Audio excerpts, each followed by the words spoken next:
ಇವತ್ತಿನ ಕರೆಂಟ್ ಅಫೇರ್ಗೆ ತಮಗೆಲ್ಲರೂ ಕೂಡ ಸ್ವಾಗತವನ್ನು ಬಯಸ್ತಾ ಇದ್ದೇವೆ.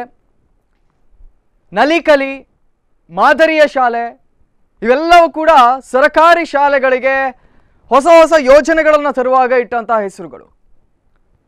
ಸರ್ಕಾರಿ ಶಾಲೆಗಳಿಗೆ ಇದೀಗ ಹಣ್ಣನ್ನು ನೀಡ್ತಾ ಇದ್ದಾರೆ, ಹಾಲುಗಳನ್ನು ನೀಡ್ತಾ ಇದ್ದಾರೆ, ಶೂಗಳನ್ನು ನೀಡ್ತಾರೆ, ಮೊಟ್ಟೆಯನ್ನು ನೀಡ್ತಾರೆ.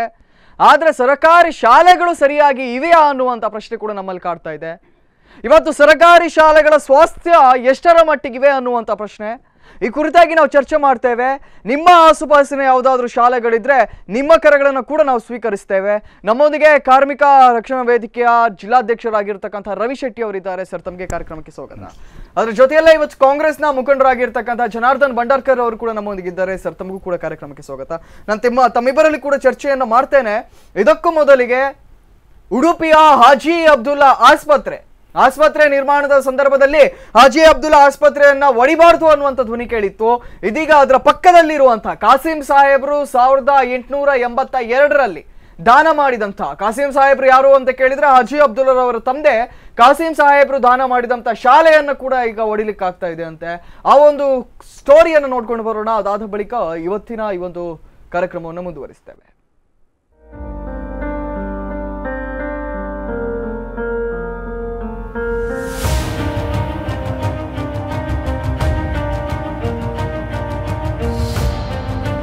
ದೃಶ್ಯದಲ್ಲಿ ಕಾಣುತ್ತಿರುವ ಈ ಶಾಲೆ ಉಡುಪಿಯ ನಗರ ಭಾಗದಲ್ಲಿರುವ ಮಹಾತ್ಮ ಗಾಂಧಿ ಸರ್ಕಾರಿ ಮಾದರಿ ಹಿರಿಯ ಪ್ರಾಥಮಿಕ ಶಾಲೆ. ಈ ಶಾಲೆ ಸ್ಥಾಪನೆಯಾಗಿದ್ದು 1885ರಲ್ಲಿ. ಪೇಜಾವರ ಶ್ರೀಗಳಂತಹ ಹಿರಿಯರು ಈ ಶಾಲೆಯಲ್ಲಿ ಕಲಿತಿದ್ದಾರೆ. ಆದರೆ ಇದೀಗ ಈ ಶಾಲೆಯು ಸದ್ದಿಲ್ಲದೆ ಸ್ಥಳಾಂತರಗೊಂಡಿದೆ. ಈ ಶಾಲೆಯ ಹಿಂಭಾಗದಲ್ಲಿ ಉಡುಪಿ ಮೂಲದ ದುಬೈ ಉದ್ಯಮಿ BR ಶೆಟ್ಟಿ 2 ಆಸ್ಪತ್ರೆ ಮಾಡಲು ಹೊರಟಿದ್ದಾರೆ. ಒಂದು ಉಚಿತ ಆಸ್ಪತ್ರೆ, ಇನ್ನೊಂದು ಸೂಪರ್ ಸ್ಪೆಷಾಲಿಟಿ ಆಸ್ಪತ್ರೆ. ಪ್ರಸಕ್ತ ಇರುವ ಸರ್ಕಾರಿ ಹೆರಿಗೆ ಆಸ್ಪತ್ರೆಯನ್ನ ಕೆಡವಿ ಹೊಸ ಖಾಸಗಿ ಮತ್ತು ಸರ್ಕಾರಿ ಆಸ್ಪತ್ರೆ ನಿರ್ಮಾಣಕ್ಕೆ ಸರ್ಕಾರವೇ BR ವೆಂಚರ್ಸ್ಗೆ ಅನುಮತಿ ನೀಡಿದೆ. ಇದಕ್ಕೆ ಪೂರಕ ಎಂಬಂತೆ ಶಾಲೆಯ ಕಟ್ಟಡ ಶಿಥಿಲವಾಗಿದೆ ಎಂಬ ನೆಪವೊಡ್ಡಿ ಆ ಶಾಲೆಯ ಮಕ್ಕಳನ್ನ ಸ್ಥಳೀಯ ಸರ್ಕಾರಿ ಶಾಲೆಗೆ ಕಳುಹಿಸಲಾಗಿದೆ. ಅಂತೂ ಸರ್ಕಾರ ಖಾಸಗಿ ಲಾಬಿಗೆ ಮಣಿದು ಐತಿಹಾಸಿಕ ಶಾಲೆಯೊಂದಕ್ಕೆ ಪೂರ್ಣ ವಿರಾಮ ನೀಡಿದೆ. ಆದ್ರೆ ಶಾಲೆ ಶಿಫ್ಟ್ ಆದ್ರೂ ಬೇರೆ ಶಾಲೆಗೆ ಒಪ್ಪದ ಅನೇಕ ವಿದ್ಯಾರ್ಥಿಗಳು ಇದ್ದಾರೆ. ಆದ್ರೆ ಬೇರೆ ಶಾಲೆಗೆ ಹೋಗಲು ಮನಸ್ಸಿಲ್ಲದ 3ನೇ ಕ್ಲಾಸಿನಲ್ಲಿ ಕುಳಿತಿರುವ ವಿದ್ಯಾರ್ಥಿಯೋರ್ವಳು ಇದೇ ಶಾಲೆಯ ಅಂಗನವಾಡಿಯಲ್ಲಿ ದಿನ ಕಳೆಯುತ್ತಿದ್ದು ತನಗೆ ಇದೇ ಶಾಲೆ ಬೇಕಂತ ಹಠ ಹಿಡಿದಿದ್ದಾಳೆ.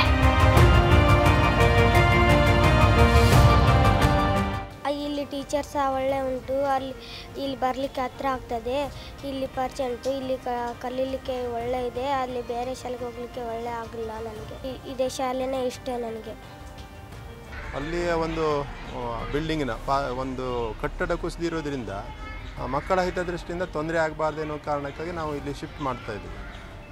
ಇದು ಹೇಗೆ ಸರ್, ಟೆಂಪರರಿ ಇರ್ತದೆ? ಈಗ ತಾತ್ಕಾಲಿಕವಾಗಿ ಮಾಡಿದ್ದೀವಿ. ಈಗ ಬೇರೆ ಬೇರೆ ದೂರದಿಂದ ಬರ್ತಾರೆ, ಆಚೆಯಿಂದ ರಿಕ್ಷಾದ ವ್ಯವಸ್ಥೆ ಮಾಡಿದ್ದಾರೆ, ಅಲ್ಲಿಂದ ಮಕ್ಕಳು ಬರ್ತಾ ಇದ್ದಾರೆ.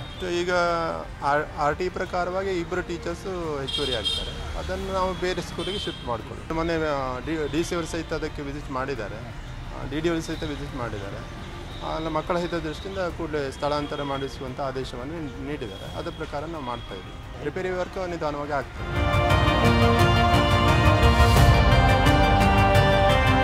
ಸದ್ಯ ಆಸ್ಪತ್ರೆಯ ಕಾಮಗಾರಿಯಿಂದಾಗಿ ಕಟ್ಟಡ ಬಿರುಕು ಸಹ ಬಿಟ್ಟಿದೆ. ಈ ಶಾಲೆಯನ್ನ ಅಭಿವೃದ್ಧಿಗೊಳಿಸಿ ಇದೇ ಜಾಗದಲ್ಲಿ ನೂತನ ಕಟ್ಟಡ ನಿರ್ಮಿಸಿಕೊಡಿ ಎಂದು ಮಕ್ಕಳು ಮನವಿಯನ್ನ ಮಾಡಿದ್ದಾರೆ. ಶಾಲೆಯ ಸಮಸ್ಯೆಗಳ ಬಗ್ಗೆ ಮಕ್ಕಳೇ ಬಾಲ ನ್ಯಾಯ ಮಂಡಳಿಗೆ ದೂರು ನೀಡಿದ್ದಾರೆ. ಒಟ್ಟು 5 ಕೊಠಡಿಗಳಿರುವ ಈ ಶಾಲೆಯಲ್ಲಿ 1ರಿಂದ 7ನೇ ತರಗತಿವರೆಗೆ ಪ್ರಸಕ್ತ 68 ವಿದ್ಯಾರ್ಥಿಗಳಿದ್ದಾರೆ. ಜಿಲ್ಲೆಗೆ ಕೂಲಿ ಕೆಲಸಕ್ಕೆ ಬಂದ ಉತ್ತರ ಕರ್ನಾಟಕ ಭಾಗದ ಪೋಷಕರ ಮಕ್ಕಳೇ ಇಲ್ಲಿ ಹೆಚ್ಚು ಇದ್ದಾರೆ. ನಗರಸಭೆಯ ಮುಂಭಾಗದಲ್ಲೇ ಈ ಶಾಲೆ ಇದ್ರೂ ಯಾವೊಬ್ಬ ಜನಪ್ರತಿನಿಧಿಯೂ ಇದರ ಅಭಿವೃದ್ಧಿಯ ಚಿಂತನೆ ನಡೆಸಿಲ್ಲ. ಸದ್ಯ ಈ ಶಾಲೆಯ ಮಕ್ಕಳನ್ನ ನಾರ್ತ್ ಶಾಲೆಗೆ ಸ್ಥಳಾಂತರ ಮಾಡಲಾಗಿದೆ. ಆದ್ರೆ ಮಕ್ಕಳು ಮಾತ್ರ ಈ ಶಾಲೆ ಬಿಟ್ಟು ಬೇರೆ ಎಲ್ಲಿಗೂ ಹೋಗಲು ಮನಸ್ಸಿರಲಿಲ್ಲ. ಕೊನೆಗೂ ಉದ್ಯಮಿ ಆಸೆ ಈಡೇರಿಸಲು ಸರ್ಕಾರ ಇಲಾಖೆಯ ಮುಖಾಂತರ ಬಡ ಮಕ್ಕಳ ಶಾಲೆಗೆ ಎಳ್ಳು ನೀರು ಬಿಟ್ಟಿದೆ. ಬರೇ ಕಟ್ಟಡ ಬಿರುಕು ಎಂಬ ಕಾರಣಕ್ಕೆ ಶಾಲೆಯನ್ನ ಸ್ಥಳಾಂತರಿಸಲಾಗಿದೆ ಎಂಬುದು ಅಧಿಕಾರಿ ವರ್ಗದ ಹೇಳಿಕೆ. ಆದರೆ ಸುಸಜ್ಜಿತವಾದ ಪಕ್ಕದಲ್ಲೇ BEO ಕಚೇರಿ ಖಾಲಿಯಾಗಿದೆ. ಅದರಲ್ಲೇ ಶಾಲೆಯನ್ನ ನಡೆಸಿ ಈ ಮೂಲಕ ಐತಿಹಾಸಿಕ ಈ ಶಾಲೆಯನ್ನ ಉಳಿಸಿ ಎಂಬುದು ನಾಗರಿಕ ಸಮಿತಿಯ ಆಗ್ರಹವಾಗಿದೆ. ಬಹಳ ವರ್ಷದ ಹಿಂದೆ ಹಾಜಿ ಅಬ್ದುಲ್ಲಾ ಸಾಹೇಬರು ಅವರ ನೆನಪಿಗೋಸ್ಕರ ಅಂತ ಈ ಕಟ್ಟಿದ ಮೈನ್ ಶಾಲೆ ಅಂದರೆ ಮಹಾತ್ಮ ಗಾಂಧಿ ಪ್ರಾಥಮಿಕ ಶಾಲೆ ಎಂದು ನಗರಸಭೆ ಎದುರುಗಡೆ ಇದೆ. ಇವಾಗ ಏನಾಗಿದೆ ಅಂತ ಹೇಳಿದ್ರೆ ಇಲ್ಲಿ 1ರಿಂದ 7ನೇ ತರಗತಿಯವರೆಗೆ ಶಾಲೆ ನಡೆಯುತ್ತಿದೆ. ಉತ್ತಮವಾಗಿ ಟೀಚರ್ಸು ಇದ್ದಾರೆ, ಉತ್ತಮವಾಗಿ ಕಲಿಯುವಂಥ ಶಾಲೆ, ಒಳ್ಳೆಯ ಮಕ್ಕಳು ಕೂಡ ಇದ್ದರು. ಇವಾಗ ಏನೋ ಒಂದು ನೆಪ ಒಡ್ಡಿ ಒಂದು ಸೈಡಿನ ಗೋಡೆಯ ಪಾಗರ ಒಂದು ಬುದ್ಧಿದೆ ಅಂತ ನೆಪ ಒಡ್ಡಿ ಇವರನ್ನು ಬೇರೆ ಸ್ಕೂಲಿಗೆ, ನಾರ್ತ್ ಸ್ಕೂಲಿಗೆ ಸ್ಥಳಾಂತರಿಸಿದ್ದಾರೆ. ಹಾಗೆಯೇ ಅಲ್ಲದೆ ಇಲ್ಲಿ ತುಂಬ ಅಂಗನವಾಡಿ ಮಕ್ಕಳು, ಒಂದು 10-15 ಅಂಗನವಾಡಿ ಮಕ್ಕಳು ಇದ್ದಾರೆ. ಅವರಿಗೆ ಪಾಪ ಇಲ್ಲಿ ಯಾವ ಪರಿಸ್ಥಿತಿ ಅಂತೇಳಿ ಕಾಣೋದಿಲ್ವಾ? ಅವರು ಇದು ಶಾಲೆ ಬೀಳ್ತದೆ ಎಂಬ ಪರಿಸ್ಥಿತಿಯಲ್ಲಿ ಇದ್ದುಕೊಂಡು ಯಾರು ಜಿಲ್ಲಾಧಿಕಾರಿ ಅವರು, ಸಂಬಂಧಪಟ್ಟ ಅಧಿಕಾರಿಯವರು ಈ ಶಾಲೆ ಬೀಳುವ ಪರಿಸ್ಥಿತಿ ಇದೆ, ಹಾಗಾಗಿ ಮಕ್ಕಳನ್ನು ನಾವು ಸ್ಥಳಾಂತರಿಸಿದೆ ಅಂತ ಹೇಳ್ತಿದ್ದಾರೆ. ನಾವು ಇವು ಸ್ಥಳಾಂತರಿಸುವ ಪ್ರಶ್ನೆ ಅಲ್ಲ, ಇದು ಶಾಲೆ ಮೊದಲಾಗಿ ಗಟ್ಟಿಯಾಗಿದೆ. ಅದೂ ಅಲ್ಲದೆ ಇದ್ರ ಕಡೆ ಶಿಕ್ಷಣ ಇಲಾಖೆ ಇದ್ದದ್ದು, BO ಆಫೀಸ್ ಇದ್ದದ್ದು, ಅವರು ಒಳ್ಳೆ ಗಟ್ಟಿಯಾಗಿ ಟ್ಯಾರಿಸ್ ಬಿಲ್ಡಿಂಗ್ ಆಗಿದೆ. ಈ ಮಕ್ಕಳನ್ನು ಅಲ್ಲಿಯೇ ಸ್ಥಳಾಂತರಿಸ್ಬೋದು. ಯಾಕಂತ ಹೇಳಿದ್ರೆ ಇದು ಯಾವ ನೆಪದಲ್ಲಿ ಅವರು ಬೇರೆ ಕಾರಣಕ್ಕೆ ಸ್ಥಳಾಂತರಿಸೋದು ಗೊತ್ತಿಲ್ಲ. ನಾನು ಹೇಳೋದಂತ ಹೇಳಿದ್ರೆ, ನಾನು ಇಲ್ಲಿಯ ಒಂದು ಮಹಾತ್ಮ ಗಾಂಧಿ ಶಾಲೆಯ ಒಂದು ಓಲ್ಡ್ ಸ್ಟೂಡೆಂಟು ಅಲ್ಲದೆ ನಾನು ಇಲ್ಲಿ ಒಂದು ಶಾಲೆಯ ಭಕ್ತ. ಒಂದು ಹಿರಿಯ ಸ್ವಾಮೀಜಿ ಪೇಜರ್ ಸ್ವಾಮೀಜಿಯವರಂತೂ ಕಲಿತ ಶಾಲೆ. ಹಾಗಾಗಿ ಈ ಶಾಲೆಯಲ್ಲಿ ಅಂಗನವಾಡಿ ಕೇಂದ್ರ ಅದು ಕೂಡ ಇಲ್ಲಿ ನಮ್ಮ ಹತ್ತಿರದಲ್ಲಿ ಇರಬೇಕು ಎಂಬ ನನ್ನ ಆಶೆಯಿಂದ ನಾನು ಮಾಧ್ಯಮದ ಮೂಲಕ ಜಿಲ್ಲಾಧಿಕಾರಿಗಳಿಗೆ ಮತ್ತು ಮುಖ್ಯ ಅಧಿಕಾರಿಗಳಿಗೆ ನಾನು ಇದನ್ನು ಮನವಿಯನ್ನು ಒಪ್ಪಿಸಿದೆ.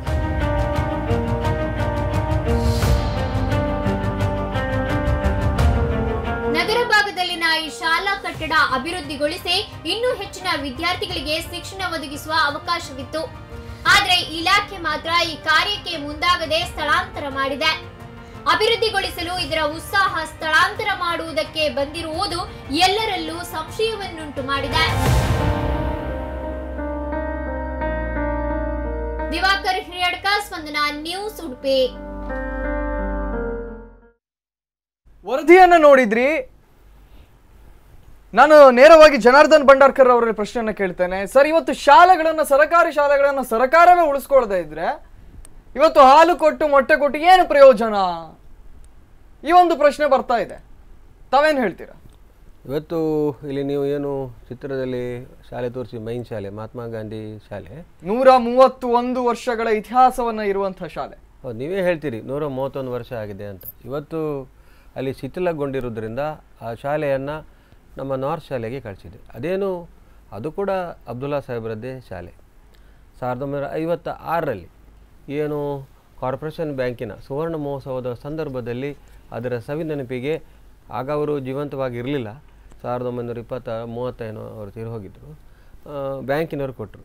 ಅದಕ್ಕೂ ಕಾರಣ ಇದೆ. ಯಾಕೇಳಿದರೆ ಬ್ಯಾಂಕು ಒಂದು 90 ದಿವಸಗಳ ಕಾಲ ಒಬ್ಬನನ್ನು ಟೀಚರಿಗೆ ಕಲಿಸಿಕೊಟ್ರೆ ಮತ್ತು ಪರ್ಮನೆಂಟ್ ಮಾಡಬೇಕಾಗ್ತದೆ, ಮತ್ತು ಶಾಲೆಯನ್ನು ಅವರು ನೋಡಬೇಕಾಗ್ತದೆ. ಆ ಸಂದರ್ಭದಲ್ಲಿ ಶಾಲೆಯನ್ನು ನೋಡುವಷ್ಟು ಇದು ಬ್ಯಾಂಕುಗಳ ಬೆಳೆದಿರಲಿಲ್ಲ. ಆದ್ದರಿಂದ ಅವ್ರು ಬಿಟ್ಟರು. ಅದು ಏನು ತಾಲೂಕು ಬೋರ್ಡ್ ಅಂತ ಇದ್ದಾಗ ತಾಲೂಕು ಬೋರ್ಡಿಗೆ ಆ ಶಾಲೆಯ ಇದು ಹೋಯಿತು. ಅದರ ನಂತರ ಅದು ಈಗ ಜಿಲ್ಲಾ ಪಂಚಾಯತ್. ಈಗ ಕೇಳಿ ಹತ್ತಿರದಲ್ಲೇ ಶಿಕ್ಷಣಾಧಿಕಾರಿಗಳ ಕಚೇರಿ ಇದೆ, ಮಕ್ಕಳನ್ನ ಅಲ್ಲಿಗೆ ರವಾನಿಸಿ ಅಲ್ಲಿ ಪಾಠ ಮಾಡಬಹುದಾಗಿತ್ತು. ಇದರ ಒಂದು ಶಿಥಿಲಾವಸ್ಥೆ ಅಂತ ಏನಿದೆ ಅದರ ರಿಪೇರಿ ಆಗುವವರೆಗೆ ಮಕ್ಕಳನ್ನ ಅಲ್ಲಿಗೆ ರವಾನಿಸಬಹುದಾಗಿತ್ತು. ಅದನ್ನ ಬಿಟ್ಟು ದೂರದ ಆಭರಣ ಶಾಲೆಗೆ ರವಾನಿಸಿ ಪರ್ಮನೆಂಟ್ ಆಗಿ ಅಲ್ಲಿ ಅದೇ ಶಾಲೆಗೆ ಆ ಮಕ್ಕಳನ್ನ ಫಿಕ್ಸ್ ಮಾಡಿ ಬಿಡ್ತಾರೆ. ಈ ಶಾಲೆಯನ್ನ ಒಡೆದು ಆಸ್ಪತ್ರೆಯನ್ನ ಇಲ್ಲೂ ಕೂಡ ಕಟ್ತಾರೆ ಅನ್ನುವಂತ ಮಾತುಗಳು ಕೇಳಿ ಬರ್ತಾ ಇದೆ. ಅಲ್ಲಿ ಹತ್ತಿರದ ಏನು BO ಕಚೇರಿ, ಹಿಂದಿನ BO ಕಚೇರಿ ಇದೆ, ಗೋಡೆ ಸ್ಕೂಲಿಗೆ ಸ್ಥಳಾಂತರಗೊಂಡಿದೆ. ಅಲ್ಲಿ ಮಕ್ಕಳಿಗೆ ಬೇಕಾದ ಪುಸ್ತಕಗಳಿರ್ಬೋದು, ಏನು ಅದೇ ರೀತಿ ಸಮವಸ್ತ್ರಗಳಿರ್ಬೋದು, ಇದನ್ನು ಜೋಡಿಸಿಟ್ಟಿದ್ದಾರೆ. ಅಲ್ಲಿ ಕೂಡ ನಾರ್ತ್ ಶಾಲೆಯಲ್ಲಿ ಕೂಡ 2 ರೂಮ್ನಲ್ಲಿ ಹಿಂದೆ ಪುಸ್ತಕಗಳನ್ನು ಮಾಡಿತ್ತು. ಮತ್ತು ನಾನು ಆ ಬಗ್ಗೆ ಅಧಿಕಾರಿಗಳ ಹತ್ರ ಮಾತಾಡಿ, ಸಚಿವರ ಹತ್ರ ಮಾತಾಡಿ ಕೂಡಲೇ ಅಲ್ಲಿ ಮಕ್ಕಳು ಬಂದ ಕೂಡಲೇ ಅವರಿಗೆ ವ್ಯವಸ್ಥೆಯನ್ನು ಮಾಡಿಕೊಟ್ಟಿದೆ. ನಮ್ಮ ಶಾಲೆಯಲ್ಲಿ ಕೂಡ 65 ಮಕ್ಕಳಿದ್ದಾರೆ. ಹಿಂದೆ ಭಾಳ 42 ಒಟ್ಟಿಗೆ 115 ಮಕ್ಕಳು ಅಲ್ಲಿ ಬೇಕಾದ ಶಿಥಿಲಾವಸ್ಥೆಗೆ ಬರುವವರೆಗೂ ಕೂಡ ಈ ಭಾಗದ ಅಧಿಕಾರಿಗಳು ಎಚ್ಚೆತ್ತುಕೊಳ್ಳಲಿಲ್ಲ, ರಾಜಕಾರಣಿಗಳು ಅಂತ ಹೇಳಿ. ನಾನು ರವಿಶೆಟ್ಟರಲ್ಲಿ ಇವತ್ತು ಈ ಶಾಲೆ ಮಾತ್ರ ಅಲ್ಲ, ಇವತ್ತು ಅನೇಕ ಶಾಲೆಗಳ ವ್ಯವಸ್ಥೆ ಇದೇ ರೀತಿ ಆಗಿಬಿಟ್ಟಿವೆ, ಸರ್ಕಾರಿ ಶಾಲೆಗಳ. ಸರ್, ನಾನು ಚರ್ಚೆಗೆ ಮೊದಲಾಗಿ ನಮ್ಮ ಹಿರಿಯರಲ್ಲಿ ನಾನು ಪ್ರಶ್ನೆ ಮಾಡ್ತಾ ಇದ್ದೇನೆ. ನನಗೆ ನೇರವಾದ ಒಂದು ಆನ್ಸರ್ ಬೇಕು. ಆ ಶಾಲೆಯನ್ನು ನೀವು ಅದನ್ನು ಪುನಶ್ಚೇತನಗೊಳಿಸಲು, ಅಂದರೆ ಹೊಸದಾಗಿ ಶಾಲೆನೇ ಮಾಡೋಕ್ಕೆ ಕ್ಲೋಸ್ ಮಾಡಿದ್ದೀರೋ ಅಥವಾ ಬೇರೆ ಯಾವುದಾದ್ರೂ ಒಂದು ಹಾಸ್ಪಿಟ್ಲಿಗೋ ಅಥವಾ ಇನ್ನೇನಾದ್ರು ಮಾಡ್ಲಿಕ್ಕಾಗಿ ಕ್ಲೋಸ್ ಮಾಡಿದ್ರು ಅದಕ್ಕೆ ನನಗೆ ಉತ್ತರ ಬೇಕು. ಇವತ್ತು ಕೆಲವು ಪ್ರಶ್ನೆಗಳು ಅದೇ ರೀತಿಯಾಗಿ ಕೇಳ್ತಾ ಇದೆ. ಪರ್ಮನೆಂಟ್ ಆಗಿ ಶಾಲೆಯನ್ನೇ ಮುಚ್ಚುತ್ತಾ ಇದ್ದಾರೆ, ಅದರ ಜೊತೆಯಲ್ಲೇ ಇಲ್ಲೂ ಕೂಡ ಆಸ್ಪತ್ರೆ ನಿರ್ಮಾಣ ಮಾಡ್ತಾರೆ. ಇನ್ನೊಂದು ಕಡೆ ಕೇಳಿ ಬರ್ತಾ ಇದೆ, BR ಶೆಟ್ಟಿ ಅವರ ಮಲ್ಟಿ ಸ್ಪೆಷಾಲಿಟಿ ಆಸ್ಪತ್ರೆ ಎದುರಿಗೆ ಈ ಒಂದು ಪುಟ್ಟ ಶಾಲೆ ಇದ್ರೆ ಅದು ನೋಡ್ಲಿಕ್ಕೆ ಚಂದ ಕಾಣಿಸೋದಿಲ್ಲ, ಅದಕ್ಕೆ ಈ ಶಾಲೆಯನ್ನು ಧ್ವಂಸ ಮಾಡ್ತಾ ಇದ್ದಾರೆ ಅಂತ. ತಮ್ಮ ಉತ್ತರ ಬೇಕಾಗಿದೆ. ಆ ಬಗ್ಗೆ ಸರಿಯಾದ ಮಾಹಿತಿ ಇಲ್ಲ. ಯಾವುದು ಆ ಶಾಲೆಯನ್ನು, ಆ ಜಾಗವನ್ನು BR ಶೆಟ್ಟಿ ಅವರು ಕೊಡ್ತಾರೋ, ಅವರ ವೆಂಚರ್ಗೆ ಕೊಡ್ತಾರೋ, ಆ ಬಗ್ಗೆ ಮಾಹಿತಿ ಇಲ್ಲ. ಒಂದು ವಿಷಯ ಅಲ್ಲ, ಆದ್ರೆ ಶಾಲೆ ಅಂತೂ ವಾಪಸ್ ಬರ್ತದೆ ಎಲ್ಲಿ, ಅದೇ ಜಾಗದಲ್ಲಿ. ಆ ಬಗ್ಗೆ ನಾನು ಹೇಳ್ತೇನಲ್ವ, ಇವತ್ತು ತಾತ್ಕಾಲಿಕವಾಗಿ ಅದನ್ನು ನಾರ್ತ್ ಶಾಲೆಗೆ ಕೊಟ್ಟಿದ್ದಾರೆ. ಅಲ್ಲಿ ಕೂಡ 2 ಅಧ್ಯಾಪಕಿಯವರನ್ನು ಅಲ್ಲಿ ಕೊಟ್ಟಿದ್ದಾರೆ. 2 ಅಧ್ಯಾಪಕಿಯರು ಹಿರಡ್ಕೋಗೋ ಬೇರೆ ಶಾಲೆಗಳಿಗೆ, ಅಗತ್ಯ ಇದ್ದ ಶಾಲೆಗಳಿಗೆ ಟ್ರಾನ್ಸ್ಫರ್ ಕೂಡ ಮಾಡಿದ್ದಾರೆ. ಆದ್ದರಿಂದ ಅಲ್ಲಿ ಶಾಶ್ವತವಾಗಿ ಶಾಲೆ ಮುಚ್ಚಿದ್ದಾರೆ ಅಂತ ನಾನು ಹೇಳಲಿಕ್ಕೆ ಬಯಸುವುದಿಲ್ಲ. ಸರ್ಕಾರ ಆ ಬಗ್ಗೆ ನೋಡಿಕೊಂಡು ಸಂಪನ್ಮೂಲಗಳನ್ನು ನೋಡಿಕೊಂಡು ಅದನ್ನು ಮುಂದೆ ಮಾಡಲಿಕ್ಕೆ ಸಾಧ್ಯತೆ ಉಂಟು. ಆದರೆ ಒಂದು ಮಾತು ಹೇಳ್ತೇನೆ, ಆ ಶಾಲೆಗಳಲ್ಲಿ ಇಲ್ಲಿ ಹೇಳಿದರು ಪೇಜಾವರ ಸ್ವಾಮಿಗಳು ಕಲ್ತಿದ್ದಾರೆ. ಓಹ್, ಖಂಡಿತ.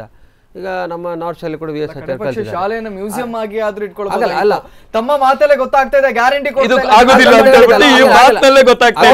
ಉಡುಪಿ ಕಾಂಗ್ರೆಸ್ಸಿನ ಓರ್ವ ಹಿರಿಯ ವ್ಯಕ್ತಿ ಎಲ್ಲ ಒಳ ಅರಿವುಗಳನ್ನ ಅರಿತುಕೊಂಡವರು ತಾವೇ ಗ್ಯಾರಂಟಿ ಕೊಡ್ತಾ ಇಲ್ಲ. ಇನ್ನೊಬ್ಬರಲ್ಲಿ ಕೂಡ ಚರ್ಚೆ ಮಾಡ್ತೇನೆ. ನಾನು ರವಿಶೆಟ್ಟರಲ್ಲಿ ಬರ್ತೇನೆ. ಒಂದು ಕರೆ ಇದೆ. ತಮ್ಮ ಹೆಸರು ಮತ್ತು ಎಲ್ಲಿಂದ ಕರೆ ಮಾಡ್ತಾ ಇದ್ದೀರಾ? ಹಲೋ, ನಮಸ್ಕಾರ. ನಮಸ್ತೆ. ನಮಸ್ತೆ, ಪೀರ್ ಮೊಹಮ್ಮದ್. ಇದು ಶಾಲೆಯನ್ನು ಮುಚ್ಚುವಂತ ಒಂದು ಪರಿಸ್ಥಿತಿ ನಮ್ಮ ಉಡುಪಿ ಜಿಲ್ಲೆಗೆ ಒಂದು ಆತಂಕಕಾರಿ ವಿಷಯ. ಉಡುಪಿಯ ಮಧ್ಯಭಾಗದಲ್ಲಿ ಒಂದು ನಗರಸಭೆ ಎದುರಿನಲ್ಲಿ ಇರುವಂತಹ ಒಂದು ಶಾಲೆ, ಅಲ್ಲದೆ ಹಲವಾರು ಇತಿಹಾಸಗಳನ್ನು ಒಳಗೊಂಡ ಶಾಲೆ. ಇದೆಲ್ಲವನ್ನು ಈಗ ನೋಡಿ, ಅಷ್ಟು ದೊಡ್ಡ ಆಸ್ಪತ್ರೆಯನ್ನು ಕಟ್ತಾರೆ ಅವರು, 200 ಬೆಡ್ಗಳನ್ನು ಫ್ರೀಯಾಗಿ ನೀಡುತ್ತಾರೆ. ಅದರ ಆ ವಿಷಯದಲ್ಲಿ ಒಂದು 100 ಮಕ್ಕಳಿಗೆ ಕೂತ್ಕೊಳ್ಳುವ ಜಾಗವನ್ನು ಅವರು ಅಲ್ಲಿಯೇ ಕಟ್ಟಿಕೊಡ್ಲಿಕ್ಕೆ ಸಾಧ್ಯ ಇಲ್ಲವಾ? ಆ 100 ಮಕ್ಕಳಿಗೆ ಅದೊಂದು ಎಷ್ಟು ವಿದ್ಯಾರ್ಜನೆ, ಎಲ್ಲಾ ಆರೋಗ್ಯಕ್ಕಿಂತಲೂ ಮುಖ್ಯವಾಗಿ ವಿದ್ಯೆ ಇದ್ರೆ ಅವನ ಆರೋಗ್ಯವನ್ನು ಸ್ವಲ್ಪ ಸುಧಾರಿಸಿಕೊಂಡು ಹೋಗ್ಲಿಕ್ಕೆ ಅವನಲ್ಲಿಂದಲೇ ಸಾಧ್ಯ ಇದೆ. ಅವ ದಾರಿಯಲ್ಲಿ ಬಿದ್ದು ಆರೋಗ್ಯ ಹಾಳಾಗುವುದಕ್ಕಿಂತ ಶಾಲೆಯ ಒಳಗಿದ್ದು ವಿದ್ಯಾವಂತನಾಗಿ ಬಾಳಿದ್ರೆ ಅವನ ಜೀವನಕ್ಕೆ ಆಸ್ಪತ್ರೆಗೆ ಹೋಗದೆ ಬದುಕುವಂತ ಒಂದು ಸ್ಥಿತಿ ಬರುತ್ತೆ. ನಿಜಕ್ಕೂ ಅದರಲ್ಲಿಯೂ ಎಸ್ಪೆಷಲಿ ಈ ಶಾಲೆಗೆ ಯಾವ ಮಕ್ಕಳು ಬರ್ತಾರೆ ಅನ್ನುವುದನ್ನು ನಾವು ಗಮನಿಸಬೇಕು. ಈ ಹಿಂದೆ ಮನೋರಮ ಮಧ್ವರಾಜ್ ಅವರಾಗಿರ್ಬಹುದು ಅಥವಾ ಇದೀಗ ಉಡುಪಿಯ ದೊಡ್ಡ ದೊಡ್ಡ ಉದ್ಯಮಿಗಳು ಅಂತ ಎಣಿಸ್ಕೊಂಡವರೆಲ್ಲ ಕೂಡ ಇದೇ ಶಾಲೆಗೆ ಹೋಗಿದ್ದಾರೆ. ಇದೀಗ ಇದೇ ಶಾಲೆ ಯಾವ ಮಕ್ಕಳು ಈ ಹಿಂದೆ ಭಿಕ್ಷೆಗಳನ್ನ ಬೇಡ್ತಾ ಇದ್ರು ಆ ಮಕ್ಕಳಿಗೆ ಒಂದು ಆಶ್ರಯದಾಯಕವಾಗಿ ಇದೆ. ವಲಸೆ ಕಾರ್ಮಿಕರ ಮಕ್ಕಳು ಯಥೇಚ್ಛವಾಗಿ ಈ ಶಾಲೆಗೆ ಬರ್ತಾ ಇದ್ದಾರೆ. ಆ ಮಗು ಇವತ್ತೇನು ಮಾತಾಡ್ತಾ ಹೇಳಿದ್ರು, ನನಗೆ ಇದೇ ಶಾಲೆ ಬೇಕು ಅಂತ ಹೇಳಿ. ಆ ಮಗು ಉಡುಪಿಯ ಮಗು ಅಲ್ಲ, ಬೇರೆ ಜಿಲ್ಲೆಯ ಮಗು. ಆದ್ರೆ ಇಲ್ಲಿ ಈ ಒಂದು ಪಠ್ಯ ಪುಸ್ತಕಗಳನ್ನ ಕಲಿತು ಈ ಶಾಲೆಗೆ ಬಂದು ಇಲ್ಲಿನ ಒಂದು ಒಡನಾಟವನ್ನ ಹೆಚ್ಚಾಗಿ ಬೆಳೆಸ್ಕೊಂಡಿದೆ. ಇದೇ ಒಂದು ಕಾರಣ ಆಗಿದೆ, ದೊಡ್ಡವರ ಮಕ್ಕಳು ಈ ಶಾಲೆಗೆ ಹೋಗುದಿಲ್ಲ. ಹಲೋ, ಎಸ್ ಎಸ್ ಎಸ್ ಹೇಳಿ ಹೇಳಿ ಹೇಳಿ ಪೀರ್ ಮೊಹಮ್ಮದ್. ಇಲ್ಲ, ಆದ್ದರಿಂದ ಇದನ್ನು ಬಂದ್ ಮಾಡಿದರೆ ದೊಡ್ಡವರು ಯಾರು ತಿರುಗಿ ಬೀಳುದಿಲ್ಲ. ಇದು ಬಡ ಜನಗಳು ಅವರು ತನ್ನಷ್ಟಕ್ಕೆ ಹಿಂದರಿದ್ದಾರೆ. ಆದ್ರೆ ನಮ್ಮಲ್ಲಿ ಹೋರಾಟಕ್ಕೆ ಬಂದ್ ಮಾಡ್ಲಿಕ್ಕೆ ಯಾರು 4 ದಿವಸ ಮಾಡ್ತಾರೆ ನೋಡಿ. ಈಗ ಸುಮಾರು 1 ವರ್ಷದಿಂದ ಅವರ ಆಸ್ಪತ್ರೆ ಹಿಂದೆ ಬಿದ್ದಿದ್ದಾರೆ. ಈಗ ಕೇವಲ 5 ಮಂದಿ ಆಗಿ ಹೋಗಿದ್ದಾರೆ ಅವರು. ಅದೇ ರೀತಿಯಲ್ಲಿ ಇದಕ್ಕೂ ಹೋರಾಡುವವರು ಯಾರಿದ್ದಾರೆ? ಅವರ ಅಷ್ಟು ದೊಡ್ಡ ಹಾಸ್ಪಿಟಲ್ ಎದುರಿನಲ್ಲಿ ಈ ಸಣ್ಣ ಒಂದು ಬಿಲ್ಡಿಂಗ್ ಇರುವುದು ಅವರಿಗೆ ಒಂದು ನಾಚಿಕೆಯ ವಿಷಯವಾಗಿರ್ಬಹುದು. ಅದಕ್ಕೋಸ್ಕರ ಹಿಂಬಾಗಿಲಿಂದ ಇದು ಕ್ಲೀನ್ ಆಗ್ತಾ ಇರಬಹುದು. ಚಂದ ಮಾಡಿ ಕಟ್ಟಿದ್ರೆ ನಿಜಕ್ಕೂ ಚಂದ ಮಾಡಿ ಕಟ್ಟಿದ್ರೆ ಇನ್ನೊಂದು ಉತ್ತಮವಾಗಿರ್ತಕ್ಕಂಥ ಶಾಲೆಗೆ ನಿರೀಕ್ಷೆಯಲ್ಲಿ ಈ ಭಾಗದ ಜನತೆ ಇದ್ದಾರೆ ಅಂತ ಹೇಳಿ ತಮ್ಮ ಮಾತುಗಳಿಗಾಗಿ ಧನ್ಯವಾದಗಳು. ಇವತ್ತು ರವಿಶೆಟ್ಟರ್ ಅವರು ಕೂಡ ಮಾತಾಡ್ತಾ ಅದೇ ವಿಚಾರವನ್ನು ತಿಳಿಸಿದ್ರು. ಆ ಒಂದು ಮಲ್ಟಿ ಸ್ಪೆಷಾಲಿಟಿ ಆಸ್ಪತ್ರೆ ಎದುರಿಗೆ ಇದಿದ್ರೆ ಎಲ್ಲರೂ ನಾಚಿಕೆ ಆಗ್ಬಹುದೇನೋ ಅಂತ ಹೇಳಿ. ಸರ್, ನಾನು ಹೇಳ್ತಾ ಇರೋದು ಉದ್ಯಮಿಗಳು BR ಶೆಟ್ಟಿ ಅವರು ಅವರ ತಾಯಿ ಹೆಸರಿನಲ್ಲಿ ಒಂದು ಹಾಸ್ಪಿಟ್ಲನ್ನು, ಉಚಿತವಾದ ಹಾಸ್ಪಿಟ್ಲ್ ಮತ್ತು ಮಲ್ಟಿ ಸ್ಪೆಷಲ್ ಹಾಸ್ಪಿಟ್ಲ್ ಮಾಡ್ತಾ ಇದ್ದಾರೆ. ಈಗ ಅದಕ್ಕೆ ಬೇಕಾದಂಥ ಶಿಲಾನ್ಯಾಸ ಕೂಡ ನಮ್ಮ ರಾಷ್ಟ್ರದ ಪ್ರೆಸಿಡೆಂಟಿಂದ ಮಾಡಿಸಿದ್ದಾರೆ, ಅಧ್ಯಕ್ಷರಿಂದ. ಒಳ್ಳೆಯದು. ಹಾಗೇನೆ ಅವರು ಈ ಬಡ ಮಕ್ಕಳ ವಿದ್ಯೆಗೂ ಒಂದು ಕರುಣೆ ತೋರಿ ಯಾಕೆ ಅವರು ಇದು ಮಾಡಬಾರ್ದು? ಈ ಶಾಲೆಯನ್ನು ಮತ್ತೆ ಓಪನ್ ಮಾಡಬೇಕದು ಉತ್ತಮ ರೀತಿಯಲ್ಲಿ. ಅವರು ಒಂದು ಮಾರ್ಗದರ್ಶನಕರಾಗಿ ಇದೊಂದು ಮಾದರಿ ಶಾಲೆ ಆಗಬೇಕು. ಆ ರೀತಿ ಶಾಲೆ ಮಾಡೋ ನಿಟ್ಟಲ್ಲಿ ಯಾಕೆ ಪ್ರಯತ್ನ ಮಾಡ್ತಾ ಇಲ್ಲ? ಯಾಕೆ ಅದರಲ್ಲಿ ಲಾಭ ಬರ್ತಾ ಇಲ್ಲ ಅನ್ನೋದರಿಂದನ? ಅಥವಾ ಈಗ ಸರ್ಕಾರದ ಪರವಾಗಿ ಈಗ ನಮ್ಮ ಇವರು ಬಂದಿದ್ದಾರೆ, ಹಿರಿಯರು ಬಂದಿದ್ದಾರೆ, ಭಂಡಾರ್ಕರ್ ಅವ್ರ ಬಗ್ಗೆ ನಮಗೆ ಭಾಳ ಆತ್ಮೀಯತೆ ಇದೆ, ಗೌರವತೆ ಇದೆ. ಆದರೆ ನಾನು ಕೇಳ್ತಾ ಇದ್ದೇನೆ, ಯಾಕೆ ಅಂತ ಹೇಳಿದರೆ ಅಲ್ಲಿ ಅದನ್ನು ನೀವು ಬಂದ್ ಮಾಡಿದ್ದೀರಾ, ಇನ್ನೇನು ಮಾಡ್ತೀರಾ ಅದನ್ನು? ಅದು ಈಗ ಬಂದಾಗಿದೆ. ಈಗ ನೀವು ಅಲ್ಲಿ ಶಾಲೆ ಮಾಡ್ತೀವೋ ಅಥವಾ ಹಾಸ್ಪಿಟಲ್ ಮಾಡ್ತೀವೋ ಅನ್ನೋದು ಗೊತ್ತಿಲ್ಲ. ಸರಿ, ಬಂದ್ ಮಾಡುವಾಗ ಏನು ನಿರ್ಧಾರ ಮಾಡಿ ಬಂದ್ ಮಾಡಿದ್ದೀರಾ? ಅಲ್ಲಿ ಓದಿದಂಥ ಹಲವಾರು ಮುಖಂಡಗಳು, ಇವತ್ತು ನಮ್ಮ ನಿತ್ಯಾನಂದ ಒಳಕಾಡವರು ಅಲ್ಲಿ ಹೋಗ್ಕೊಂಡು ಇದು ಮಾಡ್ತಾ ಇದ್ದಾರೆ. ಯಾಕಂದ್ರೆ ಅವರು ಅಲ್ಲಿ ಓದಿದ್ದಾರೆ, ಅಲ್ಲಿಗೆ ಅವರಿಗೆ ಆ ಸಂಕಟ ತಟ್ತಾ ಇದೆ. ಹಾಗೆ ಅಲ್ಲಿ ಓದಿದವರು ಎಲ್ಲರೂ ಒಗ್ಗಟ್ಟಾಗಿದ್ದೆ ಹೋದಾದ್ರೆ ಅಲ್ಲಿ ಇನ್ನೊಂದು ಶಾಲೆ ಖಂಡಿತವಾಗಿ ಸರ್ಕಾರದಿಂದನೇ ನಿರ್ಮಾಣ ಮಾಡಬಹುದು. ಬೇರೆ ಯಾರ ಬಿ ಆರ್ ಶೆಟ್ಟಿ ಅವರಾಗ್ಲಿ ಉದ್ಯಮಿಗಳಾಗ್ಲಿ ಅವಶ್ಯಕತೆ ಇಲ್ಲ, ಸರ್ಕಾರದಿಂದನೇ ನಿರ್ಮಾಣ ಮಾಡಬಹುದು ಕೂಡ ಬೇಕಾಗಿತ್ತು. ನಡುವೆ ಭಂಡಾರ್ಕರ್ ಅಲ್ಲಿ ಸರ್, ಹಾಗಾದ್ರೆ ಸರ್ಕಾರದ ಹತ್ರ ಇಷ್ಟೂ ಬಜೆಟ್ ಇಲ್ವಾ? ಬೇಡ, ಒಂದೊಮ್ಮೆ ಈಗ ನಿಜವಾಗಿ ಹೇಳುವುದಾದ್ರೆ ಸೈಕಲ್ ಕೊಡುವುದಾಗ್ಲಿ, ಹಾಲು ಕೊಡುವುದಾಗ್ಲಿ, ಮೊಟ್ಟೆ ಕೊಡುವುದಾಗ್ಲಿ ಬೇಡ, ಈ ಶಾಲೆನ ನಡೆಸ್ಕೊಂಡು ಹೋಗ್ಲಿ ಅಷ್ಟೇ ಸಾಕು, ವಿದ್ಯಾಭ್ಯಾಸವನ್ನು ನೀಡ್ಲಿ ಅಷ್ಟೇ ಸಾಕು, ಮೊಟ್ಟೆ ಹಾಲು ಹಣ್ಣು ಬೇಡ. ತಾವು ಒಪ್ತೀರಾ ಇದಕ್ಕೆ? ಈಗ ಅವರಿಗೇನು ನಾವು ರಸ್ತೆಯಲ್ಲಿ ಹಾಕ್ಲಿಲ್ಲ, ಅವರಿಗೆ ಇದು ಕೊಡ್ತದೆ, ಶಿಕ್ಷಣ ಕೊಡ್ತದೆ. ಅವರನ್ನು ನಾರ್ತ್ ಶಾಲೆಯಲ್ಲಿ ನಾವು ತೆಗೆದುಕೊಂಡು, ನಮ್ಮದೇ ಶಾಲೆ ನಾರ್ತ್ ಶಾಲೆ, ನಾನು ಕಲಿತ ಶಾಲೆ ನಾರ್ತ್ ಶಾಲೆ, ಅಲ್ಲಿಗೆ ಅವರನ್ನು ನಾವು ವೆಲ್ಕಮ್ ಮಾಡಿದ್ದೇವೆ. ಅಷ್ಟೇ ಅಲ್ಲ, ನಾನು ಹೇಳಿದ್ದೇನೆ ಅವ್ರಿಗೆ ಯಾವುದು ವ್ಯವಸ್ಥೆ ಉಂಟು ಅಲ್ಲಿ ಮಾಡಿಸಿಕೊಟ್ಟಿದ್ದೇವೆ. ಅಷ್ಟೇ ಅಲ್ಲ, ಇವತ್ತು ಉಡುಪಿಯ ನಗರದ ಒಳಗಿನ ಶಾಲೆಗಳಲ್ಲಿ ಯಾವುದೇ ರೀತಿಯ ಉಡುಪಿಯ ಮಕ್ಕಳು ಯಾವುದೇ ಶಾಲೆಗೆ ಹೋಗುವುದಿಲ್ಲ. ಎಲ್ಲವೂ ಹೊರಗಿನಿಂದ ಉತ್ತರ ಕರ್ನಾಟಕದಿಂದ ಏನು ಕಾರ್ಮಿಕರು ವಲಸೆ ಬರ್ತಾರೆ, ಅವರ ಮಕ್ಕಳು ಇರ್ತಾರೆ. ಅಲ್ಲಲ್ಲ,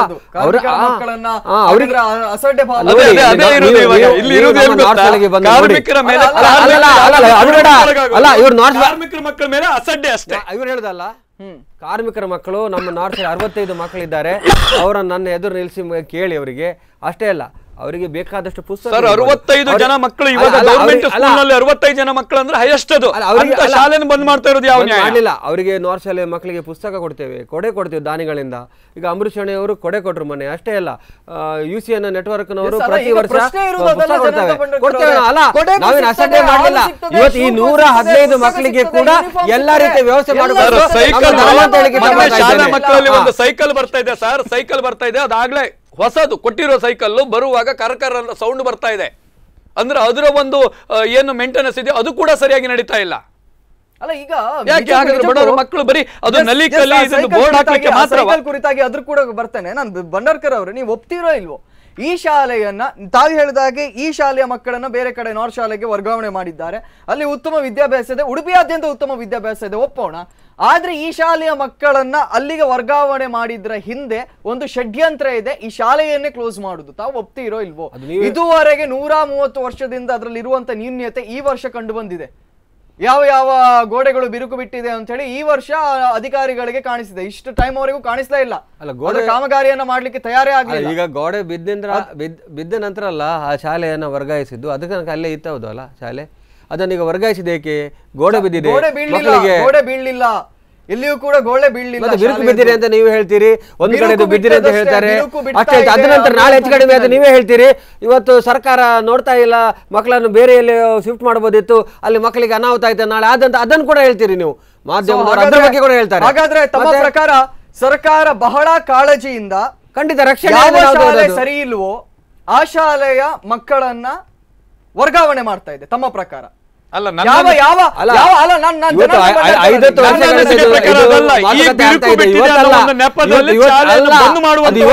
ಇವತ್ತಲ್ಲ 5-10 ವರ್ಷಗಳಿಂದ ಆ ಶಾಲೆಯನ್ನ ನಾರ್ತ್ ಶಾಲೆಗೆ ಮರ್ಜು ಮಾತುಕತೆ ನಡೀತಾ ಇದೆ. ಅಲ್ಲಿ ಮಕ್ಕಳು ಇರೋದ್ರಿಂದ ಸುಮಾರು 115 ಇತ್ತು, 115 ಆಯ್ತು, 55 ಇತ್ತು, ಕಡಿಮೆ ಬಂದದ್ರಿಂದ ಅದನ್ನ ಆಗಿದೆ ವಿನಃ ಇಷ್ಟು ವರ್ಷ ಕೂಡ ಅವರು ಮೇಂಟೈನ್ ಕೂಡ ಮಾಡ್ಕೊಂಡು ಬಂದಿದ್ದಾರೆ ಶಾಲೆಯನ್ನ. ಈಗ ತಮ್ಮ ಪಾಯಿಂಟಿಗೆ ಬರ್ತೇನೆ. ತಮ್ಮ ಪ್ರಕಾರ ಇದೀಗ ಸರ್ಕಾರ ಮಕ್ಕಳ ಮೇಲೆ ಕಾಳಜಿಯನ್ನು ವಹಿಸಿ ಯಾವ ಸರ್ಕಾರಿ ಶಾಲೆಗಳ ಕಟ್ಟಡ ಶಿಥಿಲಾವಸ್ಥೆಗೆ ಬಂದಿದೆಯೋ ಆ ಮಕ್ಕಳನ್ನ ಬೇರೆ ಕಡೆ ವರ್ಗಾವಣೆ ಮಾಡ್ತಾ ಚಿಕ್ಕಮಗಳೂರಿನ ಒಂದು ಶಾಲೆಯ ವಿಜುವಲ್ ಅನ್ನು ನಾವು ನಿಮಗೆ ತೋರಿಸ್ತೇವೆ. ಒಂದು ಪುಟ್ಟ ವಿರಾಮದ ಬಳಿಕ ಚಿಕ್ಕಮಗಳೂರಿನ ಶಾಲೆಯ ಸ್ಟೋರಿಯನ್ನ ನಾವು ನಿಮ್ಮ ಎದುರಿಗೆ ಹೇಳ್ತೇವೆ.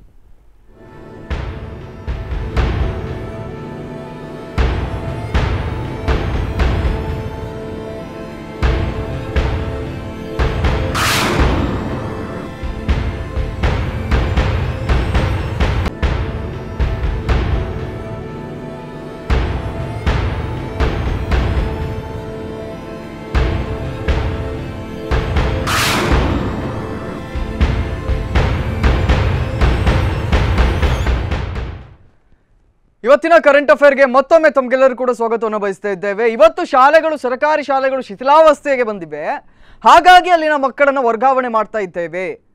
ಇವತ್ತಿನ ಕಾರ್ಯಕ್ರಮವನ್ನು ಮುಂದುವರಿಸ್ತೇವೆ. ಅದಕ್ಕಿಂತ ಮೊದಲಿಗೆ ಈ ಒಂದು ಶಿಥಿಲಾವಸ್ಥೆಗೆ ಬಂದಿರತಕ್ಕಂಥ ಶಾಲೆ ಕುರಿತಾಗಿರ್ತಕ್ಕಂಥ ಒಂದು ಪ್ಯಾಕೇಜ್ ಸ್ಟೋರಿ ನಿಮ್ಮ ಎದುರಿಗೆ. ಚಿಕ್ಕಮಗಳೂರಿನ ಶಾಲೆಯ ಪರಿಸ್ಥಿತಿ ಯಾವ ರೀತಿ ಇದೆಯಾಗಿ ಅಂತ ನೋಡ್ಕೊಂಡು ಬರೋಣ.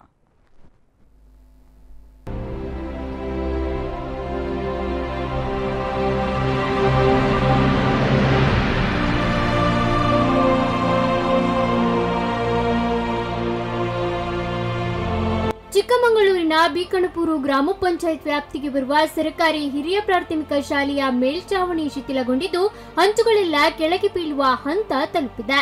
ಅಲ್ಲದೆ ಕೆಲ ಹಂಚುಗಳು ಕೆಳಗೆ ಪುಡಿಪುಡಿಯಾಗಿ ಬಿದ್ದಿವೆ. ಶಾಲಾ ಮಕ್ಕಳು ಭಯದ ವಾತಾವರಣದಲ್ಲೇ ದಿನ ಕಳೆಯುವ ಪರಿಸ್ಥಿತಿ ಎದುರಾಗಿದೆ.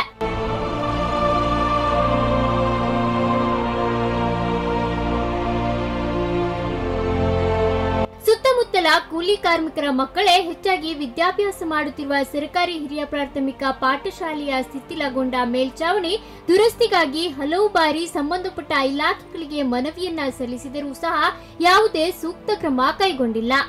ಅಲ್ಲದೆ ಬೀಳುವ ಹಂತದಲ್ಲಿದ್ದ ಶಾಲೆಯ ಮೇಲ್ಚಾವಣಿಯನ್ನ ತಾತ್ಕಾಲಿಕವಾಗಿ ತಕ್ಕ ಮಟ್ಟಿಗೆ ದುರಸ್ತಿ ಮಾಡಿದರೂ ಯಾವುದೇ ಪ್ರಯೋಜನವಾಗಿಲ್ಲ.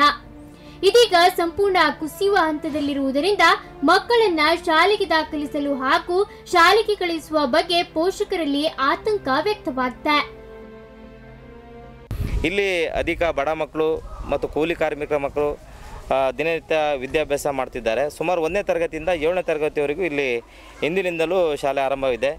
ಆದರೆ ಇತ್ತೀಚಿನ ದಿನಗಳಲ್ಲಿ ಬಿಲ್ಡಿಂಗ್ ಹಳೆ ಕಟ್ಟಡವಾಗಿರೋದ್ರಿಂದ ಈ ಕಟ್ಟಡ ಪೂರ ದುರಸ್ತಿಗೆ ಬಂದಿದೆ. ಒಂದೊಂದೇ ರೂಮುಗಳು ಮೇಲ್ಛಾವಣಿಯಿಂದ ಕುಸಿದು ಕೆಳಗೆ ಬೀಳುವಂಥ ವ್ಯವಸ್ಥೆ ಇದೆ. ಆದರೆ ಸರಿಯಾಗಿರ್ತಕ್ಕಂಥ ಗಾಳಿ ಮಳೆ ಬಂದರೆ ಶಾಲಾ ಕಟ್ಟಡ ಕುಸಿದು ಬೀಳುವಂಥ ಪರಿಸ್ಥಿತಿ ಆಗಿದೆ, ತಾವು ನೋಡಿದ್ದೀರಿ ಈಗಾಗಲೇ. ಆದರೆ ಇದು ಶಾಲಾ ಮಕ್ಕಳು ತಲೆ ಮೇಲೆ ಅಥವಾ ಏನಾದರೂ ಬಿದ್ದರೆ ಜೀವಹಾನಿ ಆಗೋದಂತೂ ಖಂಡಿತ.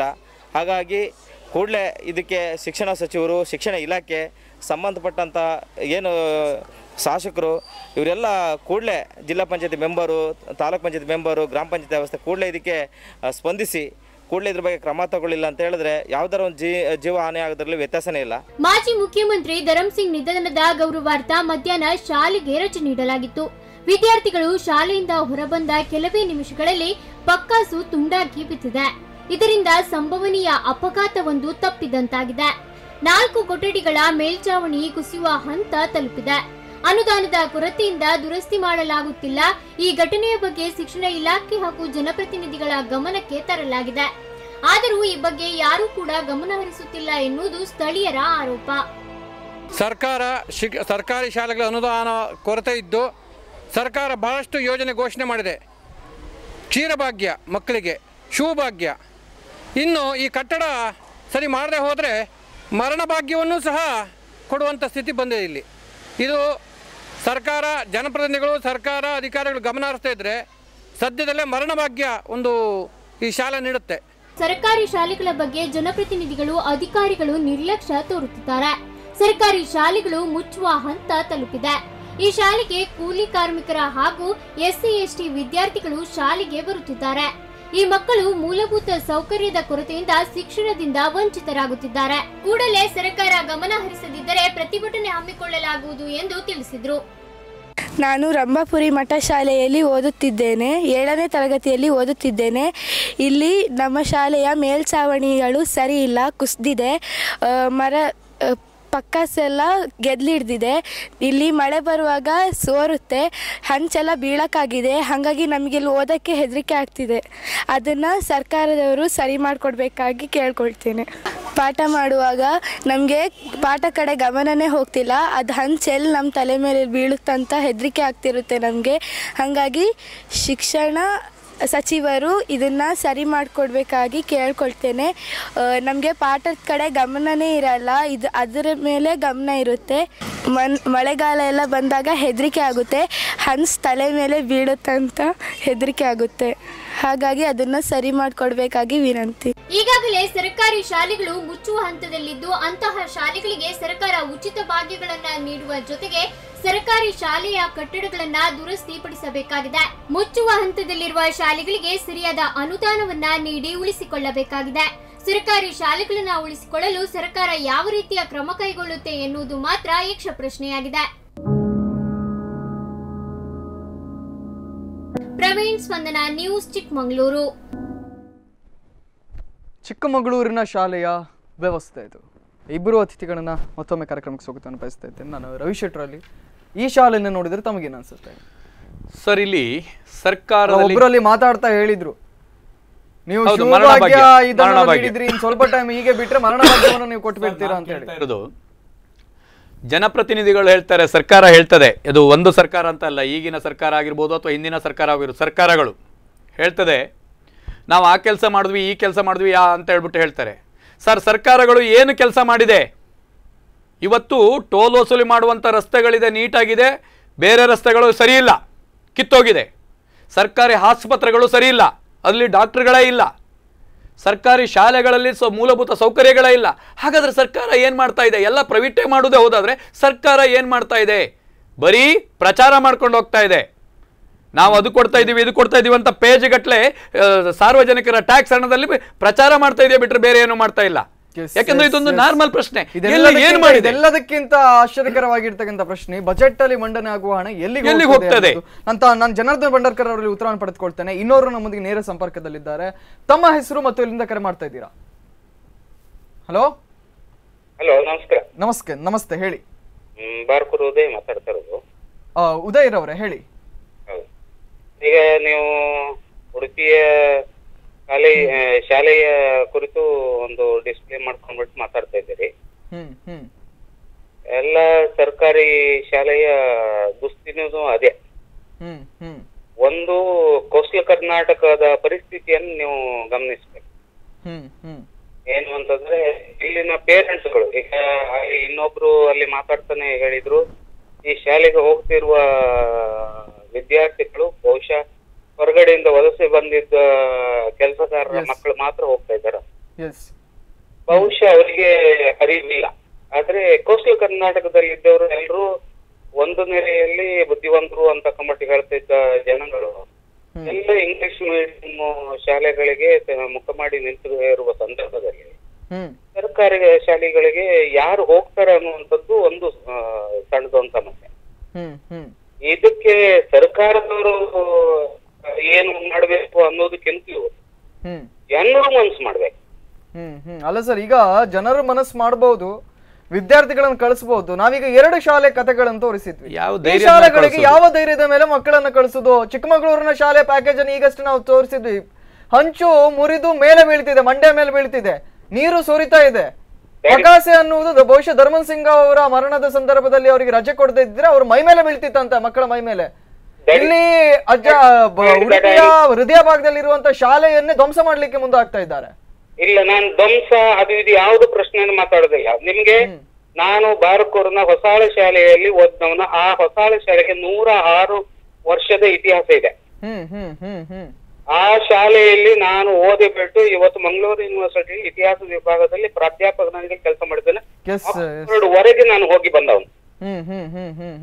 ಸರ್ಕಾರಿ ಶಾಲೆಯಲ್ಲಿ ಓದಿ ಮುಂದುವರೆದ ಜನಗಳಿಗೆ ಏನು ಬರಗಾಲ ಇದಾಗ್ಲಿಲ್ಲ. ನಿಜಕ್ಕೂ ಸರ್, ನಿಜಕ್ಕೂ ಬಹುಶಃ ತಾವೇ ಒಂದು ಜ್ವಲಂತ ಉದಾಹರಣೆ ಅಂತ ಎಣಿಸ್ಕೊಳ್ತೇನೆ. ಈಗೇನು ಗೊತ್ತು ನನಗೆ, 100ನೇ ವರ್ಷ ನನ್ನ ಹೊಸಾಳ ಶಾಲೆಯಲ್ಲಿ 100ನೇ ವರ್ಷ ಶತಮಾನೋತ್ಸವ ಮಾಡುವ ಸಂದರ್ಭದಲ್ಲಿ ನಾನೇ ಮುಂದೆ ನಿಂತುಬಿಟ್ಟು ಆ ಕಾರ್ಯಕ್ರಮದಲ್ಲಿ ನಾನು ಪಾಲ್ಗೊಂಡಿದ್ದೇನೆ. ಆದ್ರೆ ಏನು ಸಮಸ್ಯೆ ಆಗಿದೆ ಅಂದ್ರೆ ಇವತ್ತು ಹೊಸಾಳ ಶಾಲೆ, ಬಾರ್ಕೂರ್ನ ಹೊಸಾಳ ಶಾಲೆಯಲ್ಲಿ ಯಾವ ಪರಿಸ್ಥಿತಿ ಬಂದಿತ್ತಂತಂದ್ರೆ ಆ ಶಾಲೆಯನ್ನು ಉಳಿಸಬೇಕು ಅಂತ ಕಮಿಟಿ ನಮ್ಮ ಹಳೆ ವಿದ್ಯಾರ್ಥಿಗಳು ಎಲ್ಲ ಒಟ್ಟು ಸೇರಿಬಿಟ್ಟು ರಿಕ್ಷಾವನ್ನ ಮತ್ತೊಂದಷ್ಟು ವಾಹನಗಳನ್ನ ಒದಗಿಸಿ ಕೊಟ್ಕೊಂಡ್ಬಿಟ್ಟು ಅಲ್ಲಿಂದ ಆಸುಪಾಸಿನ ವಿದ್ಯಾರ್ಥಿಗಳನ್ನ ನಾವು ಶಾಲೆಗೆ ಬರ್ಬೇಕು ಅಂತ ಕಮಿಟಿ ನಾವು ಮನಸ್ಥಿತಿ ಏನಾಗಿ ಬಿಟ್ಟಿದ್ದಾರೆ ಪ್ರತಿಯೊಬ್ಬರಿಗೂ. ನಾನು ಹೇಳ್ತಾ ಇರುವಂತದ್ದು, ಈಗ ವಲಸೆ ಕಾರ್ಮಿಕರ ಶಾಲೆ ಮಕ್ಕಳು ಮಾತ್ರ ಇಲ್ಲಿ ಹೋಗ್ತಾ ಇದ್ದಾರೆ ಅಂತ ಅನ್ನೋದಕ್ಕಿಂತಲೂ ಗ್ರಾಮೀಣ ಭಾಗದಲ್ಲಿ ಅವರು ಕೆಲಸ ದುಡಿದುಕೊಂಡು ಬಿಟ್ಟು ಹೋಗ್ತಾ ಇದ್ದವರು ನನ್ನ ಮಕ್ಕಳು ಯಾವುದೋ ಒಂದು ಇಂಗ್ಲಿಷ್ ಮೀಡಿಯಂ ನಲ್ಲಿ ಓದ್ಲೇಬೇಕು ಅಂತ ಮನಸ್ಥಿತಿ ಜನರಲ್ಲಿ ಬಂದಿರೋದ್ರಿಂದಾಗಿ ಈ ಜನರ ಮನಸ್ಸನ್ನ ನೀವು ಹೆಂಗೆ ಬದಲು ಮಾಡ್ತೀರಿ? ನಿಜಕ್ಕೂ ಸರ್, ಉದಯ ಇದು ನನ್ನನ್ನ ಕಾಡ್ತಿರುವ ಪ್ರಶ್ನೆ ಇದೆ. ಉದಯ್ ಬಾರ್ಕೂರ್ ಅವರೇ, ಒಂದು ವ್ಯಾಲ್ಯೂಯೇಬಲ್ ಕ್ವಶನ್ ಅನ್ನ ರೈಸ್ ಮಾಡಿದ್ದೀರಾ. ಈ ಕುರಿತಾಗಿ ಕೂಡ ಚರ್ಚೆನ ಮಾಡ್ತೇವೆ. ತಮ್ಮ ಕರೆಗಾಗಿ ಧನ್ಯವಾದಗಳು. ಸೊ ಉದಯ್ ಬಾರ್ಕೂರ್ ಅವರು ಹೇಳಿದ್ರು, ಇವತ್ತು ಮಕ್ಕಳನ್ನ ಹೇಗೆ ಆಕರ್ಷಿಸ್ತೀರಾ? ಸರ್ಕಾರದ ಮೇಲೆ ಸವಾಲಿದೆ. ಸರ್ಕಾರ ಸವಾಲನ್ನ ಈ ರೀತಿಯಲ್ಲಿ ನಿಭಾಯಿಸಿಕೊಂಡು ಹೋದ್ರೆ ಹೇಗೆ? ಇವತ್ತು ಕಂಪ್ಯೂಟರ್ ಯುಗ, ಉದಯ್ ಬಾರ್ಕೂರ್ ಹೇಳಿದ್ದು. ಮತ್ತು ನಾನಾಗ ಮಾತಾಡುವಾಗ ಉತ್ತರ ಕರ್ನಾಟಕ ಮಕ್ಕಳು ಅಂತ ಹೇಳಿದ್ರು ಕೂಡ ಯಾವುದೇ ರೀತಿಯ ಭೇದ ಭಾವಕ್ಕೆ ನಾನು ಹೇಳಿಲ್ಲ. ನಮ್ಮ ಶಾಲೆಗೆ, ನಾರ್ತ್ ಶಾಲೆಗೆ ಕಳೆದ ಹಲವು ವರ್ಷಗಳಿಂದ ಉತ್ತರ ಕರ್ನಾಟಕದ ಮಕ್ಕಳಿಗೆ ಬರೋದು. ನಾವು ಕೂಡ ಅವರ ಹಾಗೆ ರಿಕ್ಷಾ ಮಾಡ್ಕೊಂಡು ಅವರನ್ನು ಶಾಲೆಗೆ ಸೇರಿಸಿ ಶಾಲೆಯನ್ನು ಉಳಿಸ್ಕೊಂಡಿದ್ದೇವೆ. ಅದನ್ನು ಕೂಡ ನಾನು ಹೇಳಿಕ್ಕೆ ಇಷ್ಟಪಡ್ತೇನೆ. ಮಾಡಿದ್ದಾರೆ, ಅಲ್ಲಿಯೇ ಓಲ್ಡ್ ಸ್ಟೂಡೆಂಟ್ ಕೂಡ ಮಾಡಿದ್ದಾರೆ. ಅಲ್ಲಿ ಕೂಡ ಶಾಲೆಯನ್ನು ಉಳಿಸಲಿಕ್ಕೆ ಎಲ್ಲ ಪ್ರಯತ್ನಗಳು ಇಷ್ಟವರೆಗೆ ಮಾಡಿದ್ದಾರೆ. ಶಾಲೆ ಬರುವ ಮಕ್ಕಳ ಸಂಖ್ಯೆ ಕಡಿಮೆ ಆಗ್ತಾ ಇರುವುದರಿಂದಲೇ ಈ ರೀತಿಯಾಗಿದೆ. ಇವತ್ತು ಏನಾಗಿದೆ ಹೇಳಿದರೆ, ಕಂಪ್ಯೂಟರ್ ಯುಗ ಆದದ್ರಿಂದ ಇವತ್ತು ಏನು ಜಾಗತೀಕರಣದ ದಿಸೆಯಿಂದ ಸುಮಾರು 25 ವರ್ಷಗಳಿಂದ ಏನಾಗಿದೆ ಹೇಳಿದರೆ, ಇವತ್ತು ನಾವು ಆಂಗ್ಲ ಭಾಷೆ ಇವತ್ತು ಇಡೀ ಜಗತ್ತಿನ ಒಂದು ಸಂಪರ್ಕ ಭಾಷೆ ಆದದ್ರಿಂದ ಇದು ಸಂವಹನ, ಅದೇ ರೀತಿ ಉದ್ಯೋಗಗಳು ಕೂಡ ಸೃಷ್ಟಿಯಾಗುವುದು ವಿದೇಶಗಳಲ್ಲಿ ಹೆಚ್ಚಿನ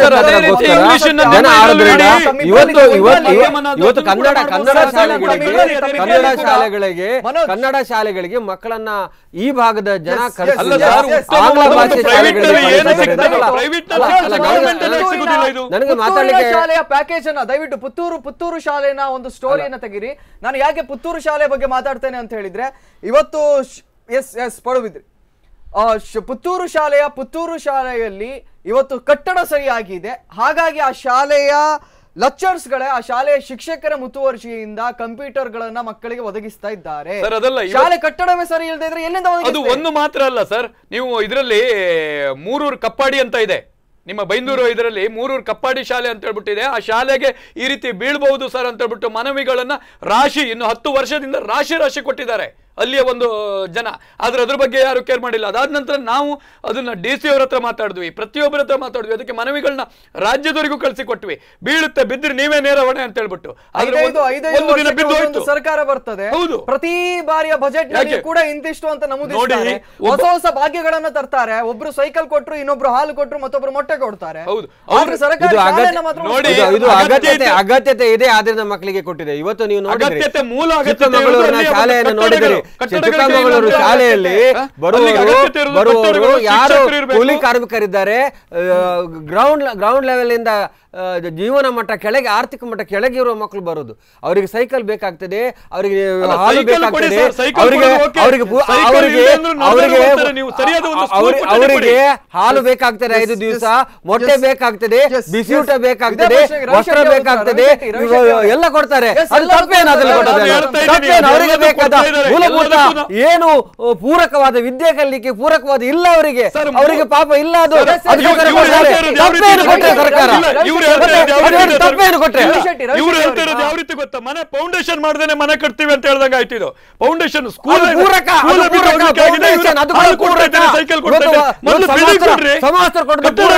ಅದು ಸೈಕಲ್ ಕೊಡೋದು ಪೂರಕ, ಇದೆಲ್ಲವೂ ಶಿಕ್ಷಣಕ್ಕೆ ಪೂರಕವೇ.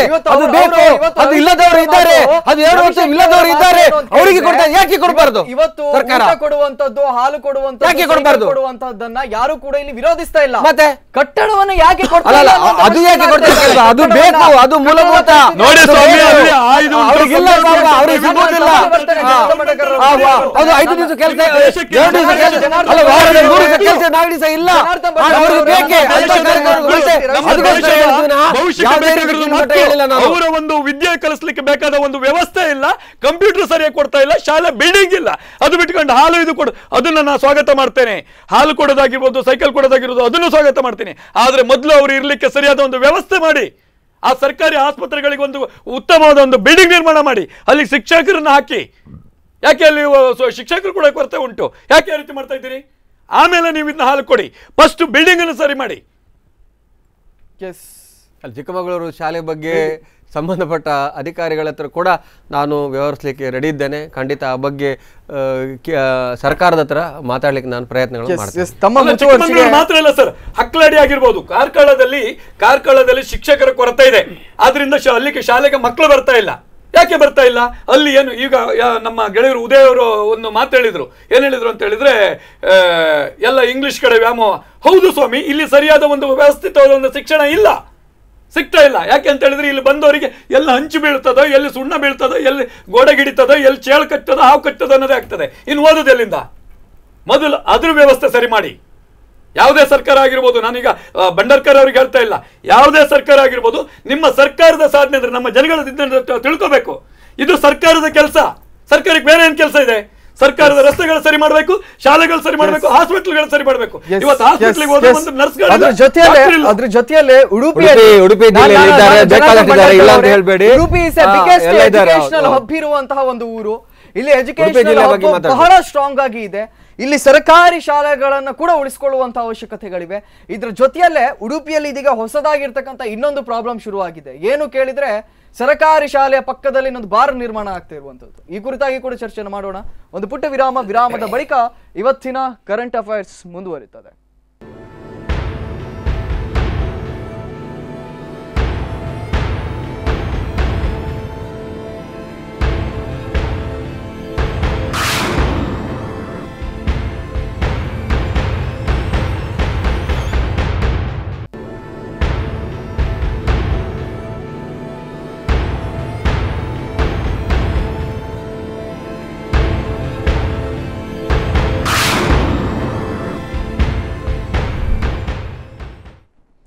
ಇವತ್ತಿನ ಕರೆಂಟ್ ಅಫೇರ್ಗೆ ಮತ್ತೊಮ್ಮೆ ಸ್ವಾಗತವನ್ನು ಬಯಸ್ತಾ ಇದ್ದೇವೆ. ಇತ್ತ ಆಸ್ಪತ್ರೆ ಎದುರಿನಲ್ಲಿರುವಂತಹ ಶಾಲೆ 131 ವರ್ಷದ ಇತಿಹಾಸವನ್ನು ಇರುವಂತಹ ಶಾಲೆ, ಮ್ಯೂಸಿಯಂ ಮಾಡ್ತಾರೇನೋ ಅಂತ ನಿರೀಕ್ಷೆಯಲ್ಲಿ ಅನೇಕ ಜನರು ಇರುವಾಗ ಆ ಶಾಲೆಯನ್ನ ಇದೀಗ ವರ್ಗಾವಣೆ ನೆಪದಲ್ಲಿ ಆ ಶಾಲೆಯನ್ನು ತೆಗೆಯಲಾಗ್ತಾ ಇದೆ ಅಂತೆ.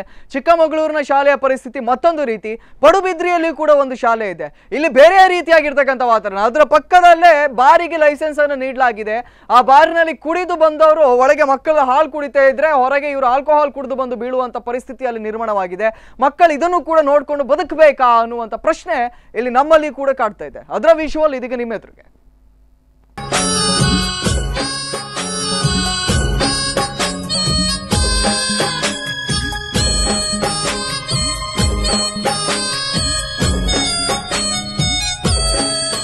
ಕೋರ್ಟ್ನ ಆದೇಶದಂತೆ ರಾಷ್ಟ್ರೀಯ ಹೆದ್ದಾರಿ ಬಳಿಯಲ್ಲಿ ಈ ಹಿಂದೆ ಕುಡುಕರಿಗೆ ವಿಶೇಷ ಸೇವೆ ನೀಡುತ್ತಿದ್ದಂತಹ ಬಾರ್ಗಳು ಎತ್ತಂಗಡಿ ಆಗ್ತಿವೆ. ಕೆಲವು ಕಡೆಗಳಲ್ಲಿ ಗ್ರಾಮೀಣ ಭಾಗಗಳಲ್ಲಿ ಎತ್ತಂಗಡಿಯಾಗಿದ್ದರೆ ಇನ್ನು ಕೆಲವು ಬಾರ್ ಮಾಲೀಕರು ಅಧಿಕಾರ ಮತ್ತು ಹಣ ಬಳಸಿ ತಮಗೆ ಬೇಕಾದಲ್ಲಿಯೇ ಮದ್ಯದಂಗಡಿ ತೆರೆಯುತ್ತಿದ್ದಾರೆ. ಈಗ ಶಾಲೆ, ಕಾಲೇಜು, ದೇವಸ್ಥಾನ, ಅಂಗನವಾಡಿ ಸಮೀಪಗಳಲ್ಲಿಯೇ ಬಾರ್ಗಳು ತಲೆ ಎತ್ತುತ್ತಿರುವುದು ಗ್ರಾಮಸ್ಥರ ಆಕ್ರೋಶಕ್ಕೆ ಕಾರಣವಾಗ್ತಿದೆ. ಕೆಲವು ಪ್ರತಿಭಟನಾ ನೇತೃತ್ವ ವಹಿಸಿದಂತಹ ನಾಯಕರು ಕೈಬೀಸಿ ತಣ್ಣಗಾದ ಘಟನೆಯ ನಡುವೆಯೇ ಪಡುಬಿದ್ರಿಯ ನವರಂಗ ಬಾರ್ ವರ್ಗಾವಣೆಗೊಂಡು ಶಾಲೆಯ ಸಮೀಪವೇ ನಡೆಯುತ್ತಿರುವುದಕ್ಕೆ ಭಾರಿ ವಿರೋಧ ವ್ಯಕ್ತವಾಗಿದೆ. ಆದರೆ ಬಾರ್ ಮಾತ್ರ ಯಾವುದೇ ಅಡಚಣೆ ಇಲ್ಲದೆ ಕುಡುಕರಿಗೆ ಸೇವೆ ನೀಡುತ್ತಿರುವುದರಿಂದ ಶಾಲಾ ಮಕ್ಕಳಿಗೆ ನೇರವಾಗಿ ದುಷ್ಪರಿಣಾಮ ಬೀರುತ್ತಿದೆ ಎನ್ನುವ ಅಂಶ ಈಗ ಬೆಳಕಿಗೆ ಬಂದಿದೆ.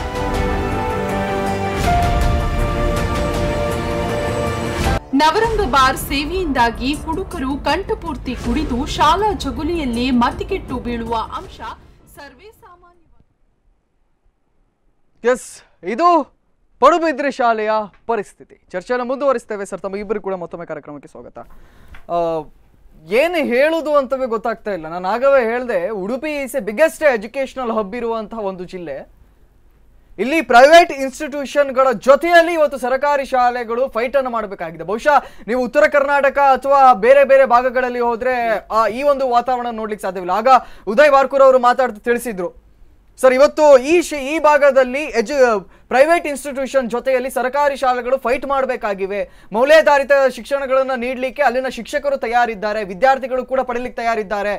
ಆದ್ರೆ ಸರ್ಕಾರ ಮುತುವರ್ಜಿಯನ್ನು ವಹಿಸಬೇಕಾಗಿದೆ. ಸರ್ಕಾರ ಇಷ್ಟು ಒಳ್ಳೆ ಮುತುವರ್ಜಿಯನ್ನು ವಹಿಸಿದ್ರೆ ಹೇಗೆ ಜನಾರ್ದನ್ ಭಂಡಾರ್ಕರ್ ಅವರು? ನಾನು ಕೇವಲ ತಾವಂತ ಮಾತ್ರ ಹೇಳ್ತಾ ಇಲ್ಲ, ಈ ಹಿಂದಿನ ಸರ್ಕಾರಗಳು ಕೂಡ ಇದನ್ನೇ ಮಾಡಿದ್ದು.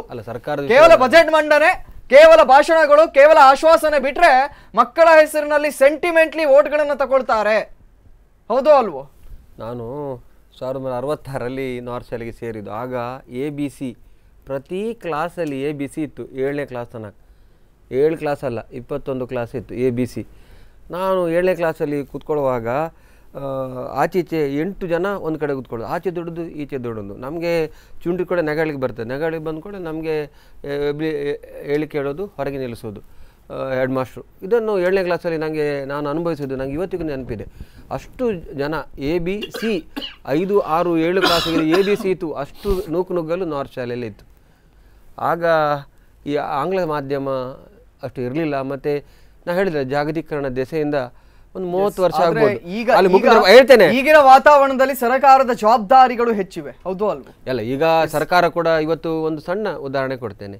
ಇವತ್ತು ಒಳಕಾಡು ಶಾಲೆ ಇರ್ಬೋದು, ಸರ್ಕಾರಿ ಶಾಲೆ, ಮಾದರಿ ಶಾಲೆ, ಅಲ್ಲ ಎಷ್ಟು ಒಳ್ಳೇದು, ಮತ್ತೆ ಅದು ಕೂಡ ಸರ್ಕಾರಿ ಶಾಲೆ ಅಂತ ಆದ್ರೆ ನೆನಪಿಸ್ಲಿಕ್ಕೆ ಜೊತೆಯಲ್ಲಿ ಬೇರೆ ಅನುದಾನಗಳು ಕೂಡ ಬರ್ತಾ ಇದೆ. ಖಂಡಿತ ಅದೇ ರೀತಿ ಉದಯ ಬಾರ್ಕೂರ್ ಹೇಳಿದ ಹಾಗೆ ಇವತ್ತು ಸಮುದಾಯ, ಅದೇ ರೀತಿ ಹೆತ್ತವರು, ಅದೇ ರೀತಿ ವಿವಿಧ ಸಂಘ ಸಂಸ್ಥೆಗಳು, ಡಾಕ್ಟರ್ ರಾಜರಮಣ ಹೇಳಿದ ಹಾಗೆ ಪ್ರಾಥಮಿಕ ಶಿಕ್ಷಣವು ಇವತ್ತು ಸಕ್ಸಸ್ ಆಗಬೇಕು, ಸಾರ್ಥಕತೆ ಆಗಬೇಕು ಹೇಳಿದರೆ ಸಮುದಾಯದವರು, ಅದೇ ರೀತಿ ಸಂಘ ಸಂಸ್ಥೆಯವರು ಒಟ್ಟಿಗೆ ಸೇರಿದ್ರೆ ಮಾತ್ರ ಆಗ್ತದೆ ಅಂತ. ಸಂಘಟನೆಗಳಲ್ಲಿರುವವರೇ ಹೋರಾಟವನ್ನ ಮಾಡ್ತಾರಾ ಇಲ್ವಾ ಅಂತ ಅವ್ರ ಹತ್ರ ಕೂಡ ಕೇಳಬೇಕಾಗ್ತದೆ. ನಾನು ತಮ್ಮಲ್ಲಿ ಆರಂಭದಲ್ಲಿ ಒಂದು ಪ್ರಶ್ನೆ ಕೇಳಿದೆ. ಇವತ್ತು ಜನಾರ್ದನ್ ಭಂಡಾರ್ಕರ್ ಅವರು ಮಾತ್ರ ಅಲ್ಲ, ಇವತ್ತು ಎಲ್ಲಾ ರಾಜಕಾರಣಿಗಳು ಕೂಡ ಇದೇ ವಿಚಾರಗಳನ್ನ ತಿಳಿಸ್ತಾರೆ, ಅನೇಕರು ವಿಚಾರಗಳನ್ನ ಪ್ರಸ್ತಾವಿಸ್ತಾರೆ. ಏನು ಕೇಳಿದ್ರೆ ಇವತ್ತು ಸರ್ಕಾರಿ ಶಾಲೆಗೆ ವಿದ್ಯಾರ್ಥಿಗಳು ಬರ್ತಾ ಇಲ್ಲ, ದಯವಿಟ್ಟು ಸರ್ಕಾರಿ ಶಾಲೆಗೆ ವಿದ್ಯಾರ್ಥಿಗಳು ಬನ್ನಿ, ನಾವು ಮೌಲ್ಯಾಧಾರಿತ ಶಿಕ್ಷಣವನ್ನ ನೀಡ್ತಾ ಇದ್ದೇವೆ. ರವಿ ಶೆಟ್ಟಿ ಅವರ ಈಗ 3 ಉದಾಹರಣೆಗಳನ್ನು ನಾವು ನೀಡಿದ್ವಿ. ಒಂದು ಶಾಲೆಯ ಚಿತ್ರಣವನ್ನಲ್ಲ, ಚಿಕ್ಕಮಗಳೂರಿನ ಶಾಲೆ, ಉಡುಪಿಯ ಹೃದಯ ಭಾಗದಲ್ಲಿರುವಂತಹ ಶಾಲೆ, ಪಡುಬಿದ್ರಿಯ ಶಾಲೆ, ಈ 3 ಶಾಲೆಯ ವಿವರಣೆಗಳನ್ನ ನಾವು ನೀಡಿದ್ವಿ. ಈ ರೀತಿಯಾಗಿ ನಡೆಸಿಕೊಂಡು ಹೋದ್ರೆ ಒಳಕಾಡು ಶಾಲೆ ಅಂತ ಸಂಯುಕ್ತ ಪ್ರೌಢಶಾಲೆ ಕೂಡ ಒಳ್ಳೆದಲ್ಲಿದೆ, ಅಲ್ಲಿ ಕೂಡ ಆಂಗ್ಲ ಮಾಧ್ಯಮ ಇದೆ ಅಂತ ಹೇಳಿ ಇಚ್ಛೆ ಪಡ್ತಾ ಇದ್ದೇನೆ. ನಾನು ಕರೆಯನ್ನು ಸ್ವೀಕರಿಸ್ತೇನೆ, ಅದಾದ ಬಳಿಕ ರವಿ ಶೆಟ್ಟಿ ಬರ್ತೇನೆ. ನಾನು ತಮ್ಮ ಹೆಸರು ಮತ್ತು ಎಲ್ಲಿಂದ ಕರೆ ಮಾಡ್ತಾ ಇದ್ದೀರಾ? ಹಲೋ, ತಮ್ಮ ಹೆಸರು ಮತ್ತು ಎಲ್ಲಿಂದ ಕರೆ ಮಾಡ್ತಾ ಇದ್ದೀರಾ? ಉದಯ್ ಅಂತ ಕಟ್ಪಾಡಿಯಿಂದ. ಹೇಳಿ ಉದಯ್ ಅವರೇ. ನಾನು ರವಿ ಶೆಟ್ಟರ್ ಫ್ರೆಂಡ್. ಹೇಳಿ. ಇದು ಇಂತ ಕೆಲವು ಕೆಲಸಗಳು ಇನ್ನು ನಮ್ಮ ಕಟ್ಪಾಡಿಯಲ್ಲಿ ಕೂಡ ಉಂಟು. ಗ್ರೌಂಡ್ ಹತ್ರ ಶಾಲೆ ಪಕ್ಕ ಒಂದು ಬಾರ್ ಕೂಡ ನಡೆಸ್ತಾ ಇದ್ದಾರೆ. ಅದ್ರ ಬಗ್ಗೆ ಯಾರು ಕಾಳಜಿ ವಹಿಸ್ತಾ ಇಲ್ಲ. ಯಾವ ಕಡೆ ಸ್ಕೂಲ್ ಉಂಟು, ಹತ್ತಿರ ಮಸೀದಿ ಉಂಟು, ಗ್ರೌಂಡ್ ಉಂಟು, ಇದರ ಬಗ್ಗೆ ಯಾರು ಕಾಳಜಿ ಈಗ ಅಷ್ಟೇ ಅದರ ಪ್ಯಾಕೇಜ್ ಅನ್ನು ನಾವು ಪ್ಲೇ ಮಾಡಿದಂತದ್ದು ಅದೇ ಶಾಲೆಯ ವಿಚಾರ. ಇದು ಬೇರೆ, ಇದು ಮಟ್ಟು ಅಂತ ಹೇಳಿದ್ರೆ ಕಟ್ಪಾಡಿಯಿಂದ ಒಳಗಡೆ ಒಂದು ಇದರಲ್ಲಿ ಮಸೀದಿ ಉಂಟು, ಮಸೀದಿ ಪಕ್ಕದಲ್ಲೇ ಒಂದು ಬಾರ್ ಏನೋ ಇರ್ಬೇಕೇನೋ, ಅದ್ರ ಬಗ್ಗೆ ಖಂಡಿತವಾಗಿಯೂ ಅದ್ರ ಬಗ್ಗೆ ನಾವು ಧ್ವನಿ ಎತ್ತುವಂತ ಕೆಲಸ ಮಾಡ್ತೇವೆ. ನೀವು ನಮ್ ಜೊತೆ ಇರಿ ಉದಯ್ ಅವರೇ. ಖಂಡಿತ ಉದಯ್ ಅವರು ಕಾಲ್ ಮಾಡಿ ಇನ್ನೊಂದು ವಿವರಣೆಯನ್ನು ನೀಡಿದ್ರು. ಇವತ್ತು ಅವರು ಉದಯ್ ಅವರು ಒಂದು ಉದಾಹರಣೆ ನೀಡಿದ್ರು. ಇದು ಒಂದಲ್ಲ ಸರ್, ಇಡೀ ಉಡುಪಿ ಜಿಲ್ಲೆಯಲ್ಲಿ ಇವ್ರು ಹೇಳಿದ್ರು ಉಡುಪಿ ಜಿಲ್ಲೆಯಲ್ಲಿ ಆ ರೀತಿಯಾದ ಇದಿಲ್ಲ ಅಂತ ಹೇಳಿದ್ರು. ಉಡುಪಿ ಜಿಲ್ಲೆಯಲ್ಲಿ ಯಾರು ಹೇಳ್ತಾ ಇಲ್ಲ ಅಷ್ಟೇನೆ, ಯಾಕಂದ್ರೆ ಬುದ್ಧಿವಂತರ ನಾಡಾಗಿದ್ರಿಂದ ನಾವು ಅದ್ರ ಬಗ್ಗೆ ಹೋಗೋದು ಬೇಡ ಅನ್ನೋದ್ರಿಂದ ಮಾತು ಬಾಯಿ ಬಿಡ್ತಾ ಇಲ್ಲ. ಬಿಟ್ರೆ ಜನ ರೊಚ್ಚಿಗೆದ್ದಿದ್ದೆ ಹೋದಾದ್ರೆ ಎಲ್ಲೆಲ್ಲಿ ಏನೇನಿದೆ ಅಂತ ಹೊರಗಡೆ ಬರ್ತದೆ. ಇನ್ನು ಸ್ವಲ್ಪ ಹೊತ್ತಿನಲ್ಲಿ ನಿಮಗೆ ಫೋನ್ ಬರ್ತದೆ. ಪಡುಬಿದ್ರೆಯಲ್ಲಿ ಮೊನ್ನೆ ನಾವು ಅವರ DC ಅವ್ರನ್ನ ಕೂಡ ಮೀಟ್ ಆದ್ವಿ. ಯಾವ DC ಅವರು ಅಂತ ನಮ್ಮ ಜಿಲ್ಲಾಧಿಕಾರಿ ಅವರಿಗೆ ಮನವಿ ಕೊಟ್ಬಿಟ್ಟು, ನಮ್ಮ ಪ್ರಿಯಾಂಕಾ ಮೇರಿಸ್ ಅವರಿಗೆ ಮನವಿ ಕೊಟ್ಬಿಟ್ಟು ನಾವು ಅಬಕಾರಿ DC ಅವ್ರನ್ನ ಮೀಟ್ ಆದ್ವಿ. ಅವರು ಕೊಡುವ ಮಾತಿನ ಒಂದೊಂದು ಇದೇ ಸರಿ ಇಲ್ಲ. ಅವರ ಬದಲಿಗೆ ಯಾರೋ ಒಬ್ರು ಇದ್ರು ಇನ್ಚಾರ್ಜ್ ಆಗಿ, ಅವ್ರು ಹೇಳುವ ಇದಕ್ಕೆ ಮಾತಿಗೆ ಸರಿ ಇಲ್ಲ. ಇಲ್ಲ ರೀ, ನಾವು ಅದು ಹೀಗೆ ಅಳತೆ ಮಾಡಿದ್ದೇವೆ. ಏನಿದೆ ಅಂದ್ರೆ ಮೊದಲೇ ರಸ್ತೆಗೆ ಸರಿಯಾಗಿ ತಿರುಗಿದ್ದ ಬಾರು ಇವಾಗ ಈ ಕಡೆ ಬಂದಾಗಿ ಆ ಕಡೆ ಓಪನ್ ಆಗಿದೆ ಅಷ್ಟೇ. ಅಂದ್ರೆ ಇವರಿಗೆ ಬೇಕಾದ ನಿಯಮಗಳನ್ನು ಯಾವ ರೀತಿ ಬೇಕಾದ್ರೂ ಬದಲಾವಣೆ ಮಾಡ್ಕೋತಾರೆ. ಸರ್ಕಾರ ಅದಕ್ಕೆ ಪರ್ಮಿಷನ್ ಕೊಡ್ತದೆ, ಜನಪ್ರತಿನಿಧಿಗಳು ಅದಕ್ಕೆ ಸಾಥ್ ಕೊಡ್ತಾರೆ, ಅಧಿಕಾರಿಗಳು ಅವ್ರ ಜೊತೆ ಇರ್ತಾರೆ. ಆದ್ರೆ ಅದೇ ಒಂದು ಸರ್ಕಾರಿ ಶಾಲೆ ಬಿದ್ದೋಗಿದೆ ಅಂತ ಹೇಳ್ಬಿಟ್ಟು, ಅದೇ ಒಂದು ಕಪ್ಪಾಡಿ ಶಾಲೆ ಆಗಿರ್ಬೋದು, ಹಕ್ಲಾಡಿ ಶಾಲೆ ಆಗಿರ್ಬೋದು, ಹಲವಾರು ಶಾಲೆ ನಾವು ಎಷ್ಟು ಸಲ ಮನವಿ ಮಾಡಿದ್ವಿ. ಅದು ಮಕ್ಕಳ ಭವಿಷ್ಯ, ನಾಳೆ ದಿವಸ ನಿಮಗೆ ಇದು ಬೀಳ್ತದೆ. ಅಲ್ಲೇ ಒಂದು ಎಡಮೊಗೆಯಲ್ಲಿ ಒಂದು ಸೇತುವೆ ಇದೆ. ಆ ಸೇತುವೆ ನೋಡಿ, ಸೇತುವೆ ಅಡಿ ಬುಡ ಪೂರ್ತಿ ಕಿತ್ತೋಗಿದೆ. ಅದು ಅವ್ರಿಗೆ ಕಾಣಿಸಲ್ಲ. ಅದೇ ಈ ಬಾರಿಂದ ಆದರೆ ಹೇಗೆ ಮಾಡಬೇಕು, ಈ ರೀತಿ ಮಾಡಿ ಈ ರೀತಿ ರಸ್ತೆ ಹೋದ್ರೆ 500 ಮೀಟರ್ ಆಗ್ತಿದೆ ಅನ್ನೋ ಒಂದು ಐಡಿಯಾನ ಕೊಡುವಂಥ ಅಧಿಕಾರಿಗಳು ಇದ್ರ ಬಗ್ಗೆ ಯಾಕೆ ಗಮನ ಕೊಡ್ತಾ ಇಲ್ಲ? ಜನಪ್ರತಿನಿಧಿಗಳು ಇದನ್ನ ಯಾಕೆ ಹೆಚ್ಚಿಸ್ಕೊತಾ ಇಲ್ಲ? ಪ್ರತಿಯೊಂದು ಸರ್ಕಾರದ, ನಾನು ಮೊದಲಿಂದನೂ ನಾನು ಅದೇ ಕೇಳ್ತಾ ಇದ್ದೀನಿ, ಸರ್ಕಾರದ ಕೆಲಸ ಯಾವುದರಲ್ಲಿ ಯಾವ್ದು ಆಗ್ತಾ ಉಂಟು ಸರಿಯಾಗಿ. ಒಂದು ಗವರ್ಮೆಂಟ್ ಬಸ್ ಮತ್ತೆ ಬೋರ್ಡ್ ನಲ್ಲಿ ಆಗ್ತದೆ, ಅಟೋಟೋ ಜಾಹೀರಾತಲ್ಲಿ ಇಂತಿಂತದೇ ಬರ್ತಾ ಇದೆ ಅಂತ ಹೇಳ್ಬಿಟ್ಟು ಒಳ್ಳೆ ಸಾಂಗ್, ಒಳ್ಳೆ ಮ್ಯೂಸಿಕ್ ಡಿಜಿಟಲ್ ಮಿಕ್ಸ್ ಆಗಿ ಬರ್ತದೆ ಸಂಘ. ಆದ್ರೆ ಕೆಲಸಗಳು ಆಗ್ತಾ ಇಲ್ಲ. ಇವತ್ತು ಅವರು ನಿಜವಾಗಿಯೂ ಏನಾದ್ರು ಇವತ್ತು ಎಲ್ಲರೂ ಹೇಳ್ತಾ ಇದ್ದಾರೆ ಗೌರ್ಮೆಂಟ್ ಶಾಲೆಗಳಿಗೆ ಮಕ್ಕಳು ಬರುವುದಿಲ್ಲ ಅಂತೇಳಿ. ಇವತ್ತು ಇಲ್ಲಿಯೇ ಇರುವಂತ ಹೆರಿಗೆ ಹಾಸ್ಪಿಟಲ್ ಉಂಟಲ್ಲ, ಎಷ್ಟು ಜನ, 170 ಜನ ಇರುವಂತ ಇದರಲ್ಲಿ 200-250 ಜನದವರಿಗೆ ಹೆರಿಗೆ ಡೆಲಿವರಿ ಆಗ್ತಾ ಇದೆ. ಅದು ಗೌರ್ಮೆಂಟ್ ಹಾಸ್ಪಿಟಲ್ ಅಲ್ವಾ? ಅಲ್ಲಿಗೆ ಬರ್ತಾ ಇಲ್ವಾ? ಅಲ್ಲಿ ವೈದ್ಯರು ಏನೋ ಕರೆಕ್ಟ್ ನೋಡ್ಕೊತಾ ಇದ್ದಾರೆ, ಆದ್ರೆ ಸೌಲಭ್ಯ ಇಲ್ಲ. ವೈದ್ಯರು ಏನೋ ಸರಿಯಾಗಿ ಒಳ್ಳೆ ಸ್ಪಂದನೆ ನೀಡ್ತಾ ಇದ್ದಾರೆ, ಆದ್ರಿಂದ ಅಲ್ಲಿ ಬರ್ತಾ ಇದ್ದಾರೆ. ನಾನು ಕೂಡ ಹುಟ್ಟಿದ ಅದೇ ಹಾಸ್ಪಿಟಲ್, ಅದೇ ಹೇಳಿದ್ನಲ್ಲ, ಅಲ್ಲಿ ಬರ್ತಾ ಇದ್ದಾರೆ. ನೀವು ಸರಿಯಾದ ಒಂದು ವ್ಯವಸ್ಥೆ ಮಾಡಿ, ಸರ್ಕಾರಿ ಶಾಲೆಗಳಿಗೆ ವ್ಯವಸ್ಥೆ ಮಾಡಿ. ಯಾಕೆ ಬರುವುದಿಲ್ಲ? ಕಾಂಪಿಟೇಷನ್ ಮಾಡಿ. ಬೇರೆ ಅಲ್ಲದ್ರಲ್ಲೂ ಕಾಂಪಿಟೇಷನ್ ನಡೀತದೆ. ಇಲ್ಲಿ ಇವರು 10 ಬಾರ್ಗಳನ್ನ ಲೈಸೆನ್ಸ್ ಕೊಟ್ಟಿದ್ದಾರೆ, ನಾವು 20 ಕೊಡ್ತೇವೆ. ಈ ರೀತಿ ಕಾಂಪಿಟೇಷನ್ ನಡ್ತೀನಿ. ಈ ಕಾಂಪಿಟೇಷನ್ ಇದರಲ್ಲೇ ಮಾಡಿ, ವಿದ್ಯಾ ಶಾಲೆನ ಅದೇ ನೀವು ಹೇಳಿದ್ರಿ ಅವಾಗ, ಈ ಶಾಲೆನ ಸ್ಮಾರಕ ಮಾಡಿ, ಉತ್ತಮವಾದ ಸ್ಮಾರಕ ಮಾಡಿ. ನನ್ನ ಜನಾರ್ದನ್ ಭಂಡಾರ್ಕರ್ ಇತಿಹಾಸ ನಿರ್ಮಿಸಿ. ಇವತ್ತು ಸರ್ಕಾರದ ಮುಖ್ಯ ಉದ್ದೇಶ ಭಾರತದಲ್ಲಿ ಬಹುಶಃ ಸಂವಿಧಾನ ಅಥವಾ ಅದು ಯಾಕೆ ನಿರ್ಮಾಣ ಆಯಿತು ಅಂತ ಕೇಳಿದ್ರೆ ಅದರ ಮುಖ್ಯ ಉದ್ದೇಶವನ್ನು ನೀವು ಪರಿಗಣಿಸಾದ್ರೆ ಮೂಲಭೂತ ಸೌಕರ್ಯಗಳನ್ನ ಭಾರತೀಯದ ಪ್ರತಿಯೊಬ್ಬರಿಗೆ ಕೂಡ ನೀಡಬೇಕು. ಮೂಲಭೂತ ಸೌಕರ್ಯಗಳಲ್ಲಿ ಬರುವಂತದ್ದು ಶಿಕ್ಷಣ, ಆರೋಗ್ಯ ಮತ್ತು ಸೆಕ್ಯೂರಿಟಿ. ಈ ಒಂದು ಶಿಕ್ಷಣ ಮತ್ತು ಆರೋಗ್ಯ, ಒಂದು ಕಡೆಯಲ್ಲಿ ಹಾಜಿ ಅಬ್ದುಲ್ಲಾ ಆಸ್ಪತ್ರೆ ಹೋಗ್ತಾ ಇದೆ, ಇನ್ನು ಅದರ ಪಕ್ಕದಲ್ಲೇ ಅವರ ಹಾಜಿ ಅಬ್ದುಲ್ಲಾ ಅವರ ತಂದೆ ಕಾಸಿಂ ಸಾಹೇಬ್ರು ಕೊಟ್ಟಂತಹ ಶಾಲೆ ಹೋಗ್ತಾ ಇದೆ. ಒಂದೇ ಸ್ಥಳದಲ್ಲಿ ಇವೆರಡಕ್ಕೂ ನಾವು ಉದಾಹರಣೆಯನ್ನು ಪಡೆದುಕೊಳ್ಬಹುದು. ನಾನು ತಮ್ಮ ಉತ್ತರ ಬೇಕಾಗಿದೆ. ಇವತ್ತು ನಾನು ಶಿಕ್ಷಣ ನೀತಿ ಬಗ್ಗೆ ಕೂಡ ಇವತ್ತು ಮಾತಾಡಬೇಕಾಗಿದೆ. ಇವತ್ತು NHRC ಏನಿದೆ, ರಾಷ್ಟ್ರೀಯ ಶಿಕ್ಷಣ ನೀತಿಯ ಪ್ರಕಾರ ಮಕ್ಕಳಿಗೆ ಯಾವುದೇ ರೀತಿಯ ಶಿಕ್ಷಣ ಕೊಡಬೇಕು, ದೇಶದಲ್ಲಿಯೇ ಒಂದು ಬದಲಾವಣೆಯು ಕಳೆದ ಕೆಲವು ವರ್ಷಗಳಿಂದ ಆಗ್ತಾಯಿದೆ.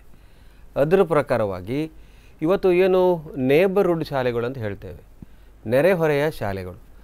ಇವತ್ತು ಅಮೇರಿಕದಂಥ ದೇಶಗಳಲ್ಲಿ ಇವತ್ತು ಸ್ಯಾನ್ ಫ್ರಾನ್ಸಿಸ್ಕೋನಲ್ಲಿ ಒಬ್ಬ ಹುಡುಗ ಇದ್ದರೆ ಅಥವಾ ಹುಡುಗಿ ಇದ್ದರೆ ಅವಳು ಆ ಶಾಲೆಗೆ ಹೋಗಬೇಕಂತ ಒಂದು ಕಾನೂನಿದೆ. ಹೇಗೆ ಹೇಳಿದರೆ ಇವತ್ತು PUCವರೆಗೆ ಅಮೇರಿಕದಂತಹ ದೇಶದಲ್ಲಿ PUCವರೆಗೆ ಉಚಿತ ಶಿಕ್ಷಣ ನೀಡ್ತಾ ಇದೆ. ಅದೇ ರೀತಿ ಯಾವುದೇ ರೀತಿಯ ಪ್ರೈವೇಟ್ ಶಾಲೆಗಳು ಕಾಲೇಜುಗಳು ಇಲ್ಲ, ಎಲ್ಲ ಸರ್ಕಾರದೇ. ಅದೇ ರೀತಿ ಭಾರತ ದೇಶದಲ್ಲಿ ಕೂಡ, ಕರ್ನಾಟಕದಲ್ಲಿ ಕೂಡ ಮುಂದಿನ ದಿನಗಳಲ್ಲಿ ಎಲ್ಲವೂ ಸರ್ಕಾರದೇ ಆಗಬೇಕು, ಪ್ರೈವೇಟೈಸೇಷನ್ ನಿಲ್ಲಬೇಕು, ಜನರಿಗೆ ಮುಂದಿನ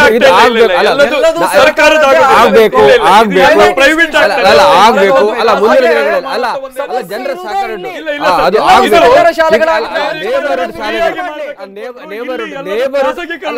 ನೇಬರ್ಹುಡ್ ಶಾಲೆಗಳು ನೆರೆಹೊರೆಯ ಶಾಲೆಗಳಲ್ಲಿ ಹೋಗ್ಲಿಕ್ಕೆ ಮಗುವಿಗೆ ಅವಕಾಶಗಳು, ಆ ಶಿಕ್ಷಣದಲ್ಲಿ ಆ ಶಾಲೆಯಲ್ಲಿ ಕೂಡ ಗುಣಮಟ್ಟದ ಶಿಕ್ಷಣವನ್ನು ಕೊಡಬೇಕು. ಕಾಲಕ್ಕೆ ಏನು ಬದಲಾವಣೆ ಶಿಕ್ಷಣದಲ್ಲಿ ಆಗ್ತದೆ ಆ ಬದಲಾವಣೆಯನ್ನ ಅಳವಡಿಸಿಕೊಳ್ಳುಕೊಂಡು ಅದರ ಜೊತೆಯಲ್ಲಿ ಸರ್ಕಾರಗಳು ಮುತುವರ್ಜಿಯನ್ನು ವಹಿಸಿ ಕಟ್ಟಡಗಳನ್ನು ಕೂಡ ಸರಿಯಾಗಿ ನೋಡಿಕೊಳ್ಳಬೇಕು. ಪುಸ್ತಕದಲ್ಲಿ ಮಾತ್ರ ಇದೆಲ್ಲ ಆಗಿಲ್ಲ, ಖಂಡಿತ ಇಲ್ಲ. NHRC ಪ್ರಕಾರ ಶಿಕ್ಷಕರಿಗೆ ಆ ಬಗ್ಗೆ ಮಾಹಿತಿ ಕೊಡೋ ಕೆಲಸ ಕಾರ್ಯಗಳನ್ನ ಮಾಡ್ತದೆ. ಇವತ್ತು ಸರ್ಕಾರಿ ಅಲ್ಲ, ಇವತ್ತು ಸರ್ಕಾರಿ ಶಿಕ್ಷಕರಷ್ಟು ಉತ್ತಮ ಶಿಕ್ಷಕರು ಯಾರು ಇಲ್ಲ. ಶಿಕ್ಷಕರಿಗೆ 21 ದಿವಸಗಳ ಕಾಲ ವರ್ಷದಲ್ಲಿ ಅವರಿಗೆ ತರಬೇತಿ ನೀಡ್ತಾರೆ. ರಾಷ್ಟ್ರೀಯ ಶಿಕ್ಷಣ ನೀತಿ ಪ್ರಕಾರ ಅವರಿಗೆ ಕೊಡ್ತದೆ, ಅವ್ರ ಒಳ್ಳೆ ಸಾಮರ್ಥ್ಯ ಇದೆ.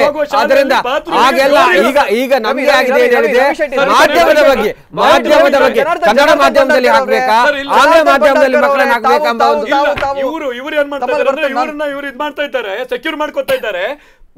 ಹೇಳುದು ಏನು ಸೆಕ್ಯೂರ್ ಅಲ್ಲ, ಏನು ಆಗ್ಬೇಕಂದ್ರೆ ಸೆಕ್ಯೂರ್ ಆಗಿ ಶಾಲೆಗಳಲ್ಲಿ, ಸರ್ಕಾರಿ ಶಾಲೆಗಳಲ್ಲಿ ಇವತ್ತು ಬಾತ್ರೂಮ್, ಹೆಣ್ಣು ಮಕ್ಕಳು ಇರುವಂತ ಇದರಲ್ಲಿ ಬಾತ್ರೂಮಿಗೆ ಡೋರ್ ಇಲ್ಲ, ಡೋರ್ ಇದ್ರೆ ಮೇಲ್ಗಡೆ ಸ್ಟಾಪ್ ಇಲ್ಲ.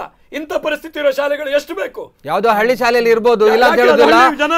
ಆಗಲ್ಲ, ಗೊತ್ತಿಲ್ಲದೆ ಹೇಳಿ, ಯಾವ ಶಾಲೆ ಹೇಳಿ, ಸರಿ ಮಾಡಿಸ್ಕೊಡ್ತೇವೆ. ಜಿಲ್ಲೆಯಲ್ಲಿ ಮಾಡಿಸಿಕೊಡುವ, ಖಂಡಿತ ಮಾಡಿಸಿಕೊಡುವ. ಬೈಂದೂರು BO ಅವರಿಗೆ ಸಂಪರ್ಕಿಸಿ ಅದನ್ನು ಮಾಡಿಸಿಕೊಡುವ. ಯಾಕೆ ಆಗುದಿಲ್ಲ? ನಾವು ಅಲ್ಲಿಗೆ ಇಷ್ಟುವರೆಗೆ ನಾವು ಅಲ್ಲಿಗೆ ಮನವಿ ಕೊಟ್ಟಿರೋದು ಇಷ್ಟ ಆಗಿದೆ. ನಾನು ಮೊದಲಿಂದ ಹೇಳಿದ ಅದೇ. ಈಗ ಮೊನ್ನೆ ಗೋಪಾಲ್ ಪೂಜಾರಿ ಅವರು ಬಂದು ಬಿಡುಗಡೆ ಮಾಡ್ತೇವೆ, ಹಣ ಬಿಡುಗಡೆ ಮಾಡ್ತೇವೆ ಅಂದ್ರು. ನಾವು ಮನವಿ ಕೊಟ್ಟವಾಗ ಯಾಕೆ ಬರಲಿಲ್ಲ? ಈಗ ಗೋಪಾಲ ಪೂಜಾರಿ ಅವರೇ ಬರಬೇಕು. ಆ ಬಗ್ಗೆ ಮಾಹಿತಿಯನ್ನು ಕೊಡಲಿ, ಆ ಬಗ್ಗೆ ಮಾಹಿತಿ ಕೊಡಲಿ, ಮಾಡಿ ಪ್ರಯತ್ನ ಮಾಹಿತಿ ಕೊಡುವಂತ ಅವಶ್ಯಕತೆ ಇಲ್ಲ ಸರ್. ಸರ್ಕಾರಿ ಕಾಲೇಜು ಸರ್ಕಾರಕ್ಕೆ ಒಳಪಡುತ್ತೆ. ಅದು ಹಳ್ಳಿನ, ಸಿಟಿನ, ಪ್ಯಾಟರ್ನ್. ನಾನು ಉಡುಪಿಯಲ್ಲಿರುವ, ನಂಗೆ ಗೊತ್ತಾಗುದಿಲ್ಲ. ಅಲ್ಲಿ ಆಫೀಸರ್, ಅದಕ್ಕೆ ಅಧಿಕಾರಿಗಳಿಲ್ವ ಅಲ್ಲಿ? ಅಲ್ಲ, ನನ್ನ ಪ್ರಯತ್ನ ಮಾಡ್ತೇನೆ. ದಯವಿಟ್ಟು ಅಲ್ಲ, ನೀವು ನೋಡಿ, ನೀವು ಎಲ್ಲಂತ ಹೇಳಿದರೆ ಆ ಬಗ್ಗೆ ಮಾಹಿತಿ ಕೊಡಿ, ಅಧಿಕಾರಿಗಳು. ನಮ್ಮ ಕೆಲಸ ಇದೆ. ನಾನು ಕೂಡ ಜನಪ್ರತಿನಿಧಿ, ನಾನು ಹೇಳಿದ್ದು ನಾನು ಒಬ್ಬ ಜನಪ್ರತಿನಿಧಿ. ಆದ್ರೆ ನಿಮ್ಮ ಹತ್ರ ಹೇಳುದು ಎಲ್ಲಂತ ನೋಡಿ ಕೊಡಿ, ಅಲ್ಲಿಯ ಅಧಿಕಾರಿಗಳ ಹತ್ರ ಮಾತಾಡುವ, ಅದಕ್ಕೆ ಸಂಪನ್ಮೂಲವನ್ನು ಒದಗಿಸಿಕೊಳ್ಳುವ, ಅಲ್ಲಿಯ MLA ಮಾತಾಡುವ. ಏಕೆ ಆಗುದಿಲ್ಲ ಮಾತಾಡಿದ್ರೆ? ಎಲ್ಲ ಸರ್ಕಾರಿ ಶಾಲೆಗಳು